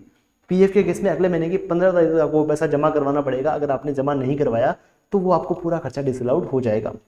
एग्जाम में मोस्टली पीएफ का क्वेश्चन आता है, बोला जाता है कि पीएफ का पैसा आपने डिडक्ट कर लिया एम्प्लॉय की सैलरी से और आपने उसको 20 अप्रैल को जमा करवाया, तो 31 मार्च से 15 अप्रैल उसका ड्यू डेट आता है। आपने ड्यू डेट के बाद जमा कराया तो आपको उसको क्या करना है, आपको उसको डिसअलाउड कर देना है। चलिए, आप जानवर वगैरह पालते हो, एनिमल वगैरह पालते हो, क्या सर उसका भी हम डेप्रिसिएशन क्लेम कर लेंगे? Answer is no. क्या उसको हम पीएनएल में ले जाए? Answer is no. आप उसको कब ले जाओगे पीएनएल में? तब वो जानवर पूरा यूजलेस हो जाए, जब वो मर जाता है। जब वो मर जाएगा ना, तब उसका करोगे, आप उसको खर्चों का आप डिडक्शन ले लोगे, उसका आप पीएनएल में ले जाओगे, और जो भी आपका सेल वैल्यू आएगा उससे, उसको आप क्या करोगे, यहाँ पे लेस कर दोगे। मतलब आपने मरे हुए जानवर को बेच दिया किसी को, आप बहुत ज़्यादा पापी आदमी, आपने मरे हुए जानवर को दफनाया नहीं, आपने बेच दिया उसको, तो उसको बेचने से जो पैसा आएगा उसको आप क्या करोगे ना, जो जितने में आपने जानवर को परचेज किया उसमें से जो बेचने का प्राइस है वो लेस कर देंगे। अब जो बचेगा आप क्या करोगे, उसका रिडक्शन आप ले लोगे। बेड डेट, आपका पैसा डूब गया, आपका सेल्स वाले ने आपका पैसा खा लिया, आपने किसी को सेल करा वो पैसा खा गया, तो जो एक्चुअल में बेड डेट हो गया है आपका, वो आपको अलाउड हो जाएगा। अगर आपने कोई प्रोविजन वगैरह बनाया तो आपको अलाउड नहीं होने वाला है। अगर आप मनी लेंडिंग के बिजनेस में हो तो आपका क्या जो लोन अमाउंट है अगर वो डूब गया तो आपको अलाउड हो जाएगा उसका खर्चा, उसमें कोई भी दिक्कत नहीं है। मान लीजिए आपका बेड डेट का रिकवरी हो गया, आपने माना था कि ये पैसा मेरा खा गया, आपने उसका रिडक्शन ले लिया, बट अब क्या हो गया, उसका रिकवरी हो गया है। रिकवरी हो गया तो वापस आपका टैक्सेबल कर देंगे, वापस आपका टैक्सेबल कर देंगे, तो यहाँ पे क्या होगा ना, रिकवरी आपकी वापस टैक्सेबल हो जाएगी। पर ध्यान रखना, गवर्नमेंट क्या बोला, गवर्नमेंट ने आपका पहले 1000 रुपये डूबा था, तो गवर्नमेंट ने कहा हम मानेंगे भाई आपका 600 रुपये डूब गया है, तो 400 रुपये आप झूठ बोल रहे हो, हम 400 रुपये पे आप टैक्स ले लेंगे। तो देखिए आपका 1000 रुपये डूबा था पहले, तो 1000 रुपये आपका डूबा था, गवर्नमेंट ने आपको पूरा अलाउड कर दिया 1000 रुपये, तो अगर आपको 600 रुपये वापस मिलता तो आपको 600 रुपये वापस क्या हो जाएगा, टैक्सेबल हो जाएगा। बट आपका 1000 रुपये डूबा था, गवर्नमेंट ने आपको सिर्फ 600 रुपये अलाउड किया, 400 आपको अलाउड नहीं किया, और आपको 350 रुपये का भी रिकवरी हुआ है, तो आपको जो अलाउड नहीं किया उससे आप सेट ऑफ करोगे, अभी एक भी आप टैक्स नहीं पे करने वाले हो, राइट। बट आपका 1000 रुपये डूबा था, 600 रुपये गवर्नमेंट ने आपको अलाउड कर दिया था, 400 रुपये आपको उस टाइम डिसअलाउड कर दिया था। अभी आपको पैसा वापस मिला है 1000 में से 700 रुपये, तो आप 400 रुपये तो उससे एडजस्ट करोगे जो आपको पहले डिसअलाउड कर दिया था। अब जो 300 रुपये एक्स्ट्रा है उस पर आप क्या कर दोगे, आप टैक्स पे कर दोगे अभी वाला। एक बार इसको वापस पढ़ेंगे तो आपको सारा क्लियर यहाँ पे हो जाएगा। अब बात करते हैं फैमिली प्लानिंग का, फैमिली प्लानिंग के एक्सपेंडिचर का बात करते हैं। तो ये सब एसएससी को अलाउड नहीं होता, ये ओनली कंपनीज को अलाउड होता है, और ये कंपनीज को भी क्या होता है ना, 5 इक्वल इंस्टॉलमेंट में अलाउड होता है, ये 5 इक्वल इंस्टॉलमेंट में अलाउड होता है कंपनीज को भी। और कैपिटल एक्सपेंडिचर, सॉरी, ये कंपनीज को अलाउड होता है, कैपिटल एक्सपेंडिचर आपको 5 इक्वल इंस्टॉलमेंट्स में अलाउड होता है, और रेवेन्यू एक्सपेंडिचर आपको 100% जिस साल में आप इनकर करते हो एक्सपेंडिचर आपको अलाउड हो जाता है। एसटीटी वगैरह और सीटीटी वगैरह आपको अलाउड हो जाता है, सिक्योरिटी ट्रांजैक्शन टैक्स और कम्युनिटी ट्रांजैक्शन टैक्स आपको अलाउड हो जाता है पीएनएल में। अब सेक्शन 37 क्या बोलता है, सेक्शन 37 बहुत ही मजेदार बात बोलता है, ये बोलता है कि भाई यहाँ तक आपको जो एक्सपेंडिचर अलाउड डिसअलाउड होने थे वो हमने आपको बताए थे, अब इसके अलावा कोई एक्सपेंडिचर आपका रह गया है और वो एकदम बिजनेस पर्पज के लिए और लीगल खर्चा है, बिजनेस का खर्चा है और लीगल खर्चा है, तो वो भी हम आपको क्या कर देंगे, अलाउड कर देंगे। देखो क्या लिखा है, any expenditure will be allowed as deduction if expenditure incurred for business and profession and revenue in nature and expense should be legal होना चाहिए और रेवेन्यू नेचर का होना चाहिए, तो आपको क्या करेंगे, उसका पीएनएल में आपको रिडक्शन हम दे देंगे। चलिए, कौन कौन से खर्चे हैं, अब मेरी बात समझना। अगर आप कीमैन इंश्योरेंस का प्रीमियम पे करते हैं, पहले कहीं नहीं लिखा था, यहाँ लिख दिया अलाउड है। और सर ये जो मैंने टेबल दे रखी है ना, ये सेक्शन 37 में नहीं दे रखी है, ये मैंने आपको वो खर्चे बताए हैं जो एग्जाम में मोस्टली पूछे जाते हैं, क्वेश्चन में मोस्टली जो पॉइंट पूछे जाते हैं वो आप यहाँ पे मैंने दे रखा है। इसके अलावा भी कोई खर्चे हो सकते हैं जो लीगल है, रेवेन्यू है, वो भी आपको अलाउड हो जाएंगे। सीएसआर का खर्चा आपको अलाउड नहीं होता, ध्यान रखना, सीएसआर का खर्चा आपको कभी अलाउड नहीं होता, उसका आपको रिडक्शन मिल जाएगा 80G में अगर आप कंपनी है तो। चलिए, सॉरी कंपनी नहीं, ये सबको मिल जाता है 80G में, पर सीएसआर का खर्चा करती कौन है, ओनली कंपनीज करती है, तो कंपनी को ये अलाउड हो जाता है। एडवर्टाइजमेंट इन न्यूज़पेपर, सोर्निंग, पैम्पलेट एक्सेट्रा, पॉलिटिकल पार्टी के अगर आपने छपवा दिए हैं तो ये खर्चा आपको डिसअलाउड होता है, इसका आप 80G में डिडक्शन लेते हैं, 80GGB में आप डिडक्शन ले सकते हैं अगर आप कंपनी है तो। अगर आप कोई फिल्म बनाते हैं और बीच में आपने फिल्म रोक दिया है तो मतलब खर्चा तो आपका हो गया है, फिल्म तो आपने आधी बना दी, आपका आधा का खर्चा लग चुका है, तो आधा खर्चा आपको अलाउड हो जाएगा। आप एम्प्लॉयज को गिफ्ट देते हैं तो गिफ्ट का खर्चा आपको अलाउड हो जाएगा। अगर आप पूजा पाठ का खर्चा करते हैं तो वो भी आपको अलाउड हो जाएगा। अगर आप डिविडेंड पे करते हैं ना, अगर आप डिविडेंड पे करते हो अपने शेयर्स पे तो आपको अलाउड नहीं होता है, ध्यान रखना।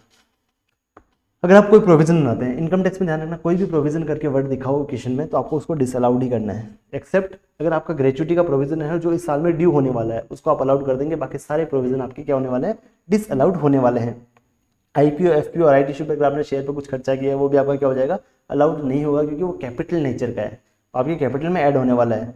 अगर आपने क्या किया है ना, शेयर इश्यू एक्सपेंस है, बाईबैक वगैरह पे किए हैं आपने, बाईबैक पे किए हैं, बोनस पे किए हैं, डिबेंचर पे किए हैं, तो ये आपको क्या हो जाएंगे, अलाउड हो जाएंगे, क्योंकि ये कैपिटल नेचर के खर्चे आपके नहीं है। आपने डायरेक्ट टैक्स पे किया है, इनकम टैक्स आपने पे किया तो इनकम टैक्स में इनकम टैक्स का रिडक्शन लोगे क्या आप, ये आपको डिसअलाउड हो जाएगा। अगर आपने आईडीटी पे किया है, टैक्स वगैरह जीएसटी वगैरह का पे किया तो 43B क्या बोलती है, अगर आपने उसका एक्चुअल में आपने पेमेंट कर दिया up to the date of return filing तो आपको अलाउड हो जाएगा। अगर आपने कोई लो कानून तोड़ने के लिए आपने कोई पेनल्टी पे किया है वो आपको अलाउड नहीं करेंगे। पर आपने कोई कॉन्ट्रैक्ट तोड़ दिया, अब दो लोगों के बीच में कॉन्ट्रैक्ट था कि आप मेरे को 10 दिन में डिलीवरी दोगे, अदरवाइज आपसे मैं 1 लाख रुपए का पेनल्टी लेने वाला हूँ, तो अगर कोई कॉन्ट्रैक्ट तोड़ के आपने पेनल्टी लिया है तो वो आपको अलाउड हो जाएगा, कोई दिक्कत नहीं है। आपने किसी को पेनल्टी दिया है 1 लाख रुपए का, आपका कॉन्ट्रैक्ट टूट गया था तो उसका आपको अलाउड हो जाएगा। कोई फार्मास्यूटिकल कंपनी है वो डॉक्टर को क्या क्या देती है कोई डॉक्टर को गिफ्ट देती है, भाई तू हमारी दवाइयाँ को रेफर कर, तो वो इनलीगल है एक तरीके से, वो क्या हो जाएगा, डिसअलाउड हो जाएगा। ऑडिट फीस पे करते हैं, अलाउड है आपको। कोई आप छोटी मोटी चोरियाँ हो जाती है आपके गले में से, कभी 500 रुपये उठ गए, कभी 100 रुपये उठ गए, तो वो भी आपको क्या हो जाएंगे, अलाउड हो जाते हैं। आपने इनकम टैक्स पे करने के लिए लोन लिया, उसका इंटरेस्ट आपको डिसअलाउड होता है।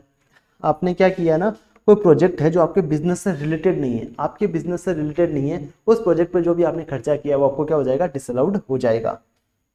आपने क्या किया ना, डायरेक्टर को सैलरी दिया, अपनी कंपनी में आप डायरेक्टर को सैलरी देते हो और आपने इतना सैलरी दिया है जो कंपनीज एक्ट में जो दिखा है उससे भी ज्यादा है, तो ज्यादा वाला आपका क्या हो जाएगा, डिसअलाउड हो जाएगा। आपने क्या किया ना, आपने कैपिटल ऑथराइज कैपिटल को बढ़ाने के लिए कोई एक्सपेंडिचर किया तो आपका कैपिटल नेचर का खर्चा है वो भी आपको क्या हो जाएगा, डिसअलाउड हो जाएगा।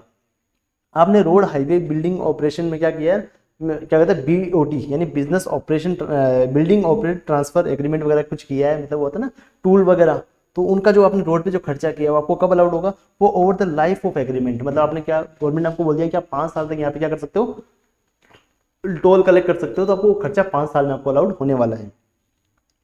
चलिए फिर बात करते हैं, अगर आप बाहर बोर्ड लगाते हो अपनी दुकान का तो बोर्ड का खर्चा भी आपको अलाउड हो जाता है। अगर आपको रेफरल कमीशन देता है, भाई आपने क्या किया ना, कोई बोलते हैं ना वो ये जांच करता है डॉक्टर, उसको रेफर करता है कि यहाँ से आपको जांच करवानी है अपनी, तो वो रेफरल कमीशन देता है गवर्नमेंट डॉक्टर को, तो वो भी क्या है, इनलीगल है, वो भी आपको अलाउड नहीं होने वाला है। अगर आप सर्जरी वगैरह करवाते हो उसका खर्चा अगर बिजनेस में आप बुक करते हो तो वो भी आपको अलाउड नहीं होने वाला है। और अगर आपको कोई भी लोन में अगर आप कुछ भी घपला करते हो, तो सेटलमेंट के लिए अगर आप पेमेंट करते हो ना, वो सेटलमेंट का खर्चा जो भी आपका होगा वो आपको अलाउड नहीं होने वाला है। आई होप आपको यहाँ तक आपको समझ में आया। चलिए अब बात करते हैं इन एडमिशनेबल डिडक्शन की। यहाँ तक अपन ने बात की कौन कौन से खर्चे अपन को अलाउड होने वाले हैं। अब यहाँ पे अपन बात करने वाले हैं कौन कौन से खर्चे आपको अलाउड नहीं होने वाले, कौन कौन से खर्चे आपको अलाउड नहीं होने वाले हैं। चलिए बात करते हैं कौन कौन से एक्सपेंडिचर आपको अलाउड नहीं होने वाले। पहली बात तो आपने क्या किया, नॉन रेजिडेंट को पेमेंट कर दिया है विदाउट डिडक्टिंग टीडीएस। आपने बिना टीडीएस काटे क्या किया, नॉन रेजिडेंट को अगर आपने पेमेंट कर दिया है जिस पर टीडीएस का लायबिलिटी आता था, तो आपका 100% एक्सपेंडिचर क्या हो जाएगा, आपका डिसअलाउड हो जाएगा। अगर आपने रेजिडेंट को पेमेंट कर दिया है विदाउट डिडक्टिंग टीडीएस, अगर आपका वहाँ टीडीएस का लायबिलिटी बनता था, तो आपका एक्सपेंडिचर का 30% आपका क्या हो जाएगा, डिसअलाउड हो जाएगा। अब ध्यान रखना जो 30% और 100% जो आपका डिसअलाउड हुआ है आपको उस साल में अलाउड हो जाएगा जिस साल में आप एक्चुअल में क्या करते हो, टीडीएस का पेमेंट गवर्नमेंट को करते हो। अगर आप नहीं करते तो आपको अलाउड होने ही नहीं वाला है वो। अगर आपने टीडीएस का पेमेंट कर दिया गवर्नमेंट को तो आपको उस साल में डिसअलाउड जो हुआ था पिछले साल में आपका, वो इस साल में आपका अलाउड हो जाएगा। अब मेरी बात समझना, अब क्या हुआ ना, आपने तो नहीं किया पेमेंट, आपने तो नहीं किया, पर जो जिसको आपने पेमेंट किया ना उस खर्चे का, उसने अपनी उस अमाउंट को इनकम में जोड़ के आपने टैक्स पे कर दिया। उसने क्या किया, वो भला आदमी था, उसने क्या किया ना, आपने टीडीएस नहीं काटा, अब काम करता हूँ मैं इस इनकम पे टैक्स पे कर देता हूँ गवर्नमेंट को। तो ये आप क्या बताओगे ना, आप एक सीएससी सर्टिफिकेट ले लोगे, जिसने पे करना था टीडीएस, उसको क्या करेगा, सीएससी सर्टिफिकेट ले लेगा, भाई मैंने तो टीडीएस नहीं काटा, बट सामने वाले बंदे ने उसको अपना इनकम बता के टैक्स पे कर दिया है, तो ये एक्सपेंडिचर मेरे को अलाउड कर दिया जाए। तो आपको उस साल में, जिस साल में आपका एक्सपेंडिचर हुआ उस साल में तो आपको अलाउड नहीं होगा, उसके अगले साल में वो एक्सपेंडिचर आपको अलाउड हो जाएगा। उस पर पता है, आपने लेट अगर टीडीएस जमा कराया तो आपको 1% पर मंथ और पार्ट ऑफ द मंथ का इंटरेस्ट भी आपको पेमेंट करना पड़ता है। चलिए अगर आप आउटसाइड इंडिया सैलरी का पेमेंट करते हैं, अगर आउटसाइड इंडिया आप सैलरी का पेमेंट करते हैं, उसमें अगर आपने टीडीएस नहीं काटा तो आपको सैलरी का अमाउंट 100% आपको डिसअलाउड हो जाता है, और ये आपको फ्यूचर में कभी भी अलाउड नहीं होता। अगर आपने फिर बाद में अगर पेमेंट कर भी दिया ना टीडीएस का, तो भी आपको अलाउड नहीं होगा, फ्यूचर में आपको ये कभी भी अलाउड नहीं होता है। एम्प्लॉय ने जो नॉन मॉनेटरी परक्विजिट पे जो टैक्स पे किया एम्प्लॉय के लिए, एम्प्लॉय ने क्या किया है, एम्प्लॉय के लिए नॉन मॉनेटरी परक्विजिट पे जो टैक्स पे किया है उसका भी उसको डिडक्शन यहाँ पे अलाउड नहीं होता है। अब बहुत ही इंटरेस्टिंग सेक्शन अपन पढ़ने वाले हैं, इसका नाम है 40B, taxation of firm. Firm का टैक्सेशन अपन पढ़ने वाले हैं। फर्म क्या करती है ना, फर्म क्या करती है अपने एम्प्लॉयज को, फर्म अपने अपने पार्टनर्स को क्या देती है, इंटरेस्ट देती है उनके कैपिटल पे, उसको बोनस देती है, कमीशन देती है, रेमुनरेशन देती है उनको। तो फर्म देती है ना इंटरेस्ट, बोनस, कमीशन, रेमुनरेशन अपने पार्टनर्स को। अगर वो पार्टनरशिप डीड की तरह ऑथोराइज्ड है तो आपको अलाउड होता है, अदरवाइज अगर ऑथोराइज नहीं है, नॉट ऑथोराइज्ड है, तो आपको अलाउड नहीं होगा, वो नॉट अलाउड आपका हो जाएगा। अगर वो पार्टनरशिप डीड की तरह ऑथोराइज्ड है ना, अगर वो पार्टनरशिप डीड की तरह अगर ऑथोराइज है, तो अपन जो रेमुनरेशन देते हैं ना नॉन वर्किंग पार्टनर को, जो नॉन वर्किंग पार्टनर को जो अपन रेमुनरेशन देते हैं वो आपको अलाउड नहीं होता है। जो आप वर्किंग पार्टनर को जो रेमुनरेशन वगैरह इंटरेस्ट वगैरह पे करते हो, तो वो क्या हो जाता है, आपको अलाउड हो जाता है। सर इतना अलाउड होगा, स्पेसिफिक लिमिट कितना अलाउड होगा, लिमिट क्या है सर, अपन आगे पढ़ने वाले हैं लिमिट क्या है। पर ध्यान रखना, नॉन वर्किंग पार्टनर को जो आपने सैलरी पेमेंट किया ना, जो रेमुनरेशन का जो पेमेंट किया वो आपको अलाउड नहीं होगा। बट अगर आप इंटरेस्ट वगैरह पे करते हैं तो आपको अलाउड हो जाता है, उसमें कोई भी दिक्कत नहीं है। चलिए, रेमुनरेशन आपको कितना अलाउड होगा, देखो अगर आपका बुक का प्रॉफिट, आपका जो फर्म का बुक प्रॉफिट अगर 6 लाख रुपए तक है, तो आप क्या कर सकते हो ना, 90% ऑफ बुक प्रॉफिट और 3 लाख रुपए, विच एवरेज जो हायर आएगा उतना आप क्या कर सकते हो ना, रेमुनरेशन दे सकते हो। फॉर एग्जांपल आपका फर्म का बुक प्रॉफिट है 2 लाख रुपए, तो 2 लाख का 90% कितना होता है, 1,80,000 रुपए और 3 लाख, विच एवरेज जो हायर है, यानी कि 3 लाख रुपए आप क्या कर सकते हो, रेमुनरेशन पे कर सकते हो। आपके फर्म में फिर लॉस आ जाएगा, उसका कोई भी दिक्कत नहीं है। अगर आपका बुक प्रॉफिट 6 लाख रुपए से भी ज्यादा हो, तो ज्यादा है 6 लाख से, उसका आप 60% भी क्या कर सकते हो, बुक प्रॉफिट का पेमेंट कर सकते हो एज ए रेमुनरेशन। अब मेरी बात समझना, मान लीजिए आपका बुक प्रॉफिट कितना 8 लाख रुपए है, तो पहले 6 लाख पे अपन क्या करेंगे 90% और 3 लाख रुपए विच एवरेज हायर, मतलब 5,40,000 रुपए और 3 लाख, 5,40,000 रुपए अपन क्या कर सकते हैं एज ए रेमुनरेशन दे सकते हैं फर्स्ट 6 लाख में से। अगले 6 लाख के ऊपर जो 2 लाख बचा है उसका अपन 60% ले लेंगे, यानी कि 1,20,000 रुपए। तो अपन टोटल रेमुनरेशन कितना पे कर सकते हैं, अपन टोटल पे कर सकते हैं 6,60,000 अपन रेमुनरेशन यहाँ पे कर सकते हैं, कोई भी इसमें दिक्कत नहीं है। इंटरेस्ट जो अपन पे करते हैं ना कैपिटल पे पार्टनर्स को, तो वो मैक्सिमम अपन 12% पे कर सकते हैं। जो भी इनका कैपिटल है उसका मैक्सिमम अपन 12% पे कर सकते हैं। 12% अगर ज्यादा अपन इंटरेस्ट पे करते हैं तो अपन क्या हो जाएगा, फर्म को डिसअलाउड हो जाता है, उस पर फर्म को अपन टैक्स पे करना पड़ता है। और ध्यान रखना, जो ये देते हैं ना इंटरेस्ट वगैरह, जो फर्म के हाथ में डिसअलाउड हो गया, फर्म उस पर टैक्स पे कर देती है, फिर वो पार्टनर के हाथ में टैक्सेबल नहीं होता क्योंकि फर्म ने उस पर टैक्स पे कर दिया है। चलिए, अब जो फर्म के लॉस वगैरह होते हैं वो फर्म ही क्या करती है, कैरी फॉरवर्ड करती है, वो पार्टनर्स कैरी फॉरवर्ड नहीं कर सकते। ऐसा नहीं है कि भाई एक पार्टनर बोलता है मैं फर्म छोड़ के जा रहा हूँ तो मेरे हिस्से का लॉस मेरे को दे दो और मैं क्या करूंगा, उसको अपने पर्सनल में क्या करूंगा, उसको कैरी फॉरवर्ड करूंगा, अपने पर्सनल प्रॉफिट्स को उसमें सेट ऑफ करूंगा। ऐसा नहीं होता है, फर्म का लॉस और फर्म का profit firm he set of करेगी, और जो अनअब्जॉर्ब डेप्रिसिएशन है वो भी फर्म ही आगे कैरी फॉरवर्ड करने वाली है। अब मान लीजिए सर क्या उसका 2-3 लाख का लॉस था फर्म का, और एक पार्टनर छोड़ के चला जाता है, तो 1 लाख का लॉस क्या होगा ना, वो लैप्स हो जाएगा, मतलब उसको ना फर्म कैरी फॉरवर्ड कर पाएगी ना पार्टनर कैरी फॉरवर्ड कर गया उसको, मतलब फर्म आगे सिर्फ 2 लाख के लॉस को कैरी फॉरवर्ड कर सकती है, वो 1 लाख का लॉस लैप्स हो जाएगा। बट ध्यान रखना अनअब्जॉर्ब डेप्रिसिएशन है उसको फर्म आगे कैरी फॉरवर्ड कर सकती है, चाहे वो पार्टनर छोड़ के चला जाए या फिर रहे, उससे कोई भी फर्क उसको नहीं पड़ता है। चलिए सर, बुक प्रॉफिट कैसे निकालेंगे, बुक प्रॉफिट अपन कैसे निकालने वाले हैं, अपन नेट प्रॉफिट ले लेंगे एज पर द बुक्स, अपने बुक्स के हिसाब से नेट प्रॉफिट कितना आता है वो अपन ले लेंगे, उसमें से अपन लेस कर देंगे, उसमें से क्या लेस कर देंगे, करंट ईयर का डेप्रिसिएशन और जो ब्रॉड फॉरवर्ड डेप्रिसिएशन है वो अपन लेस कर देंगे। तो अपने पास जो बैलेंस बचेगा ना, उसमें अपन क्या करेंगे, जो अपने P&L में डेबिट किया है रेमुनरेशन, उसको अपन वापस ऐड कर देंगे, तो अपने पास आ जाएगा बुक प्रॉफिट। फिर इसको अपन, इससे अपन को कंप्यूटेशन करना है 6%, और वो वाला अपन को कंप्यूटेशन यहाँ से करना है, कितना करना है अपन को, 90% ऑफ बुक प्रॉफिट, और ऊपर वाले पे 60% वगैरह अपन को यहाँ से कंप्यूटेशन यहाँ पे करना रहेगा। चलिए चलिए चलिए आगे अपन पढ़ेंगे भी।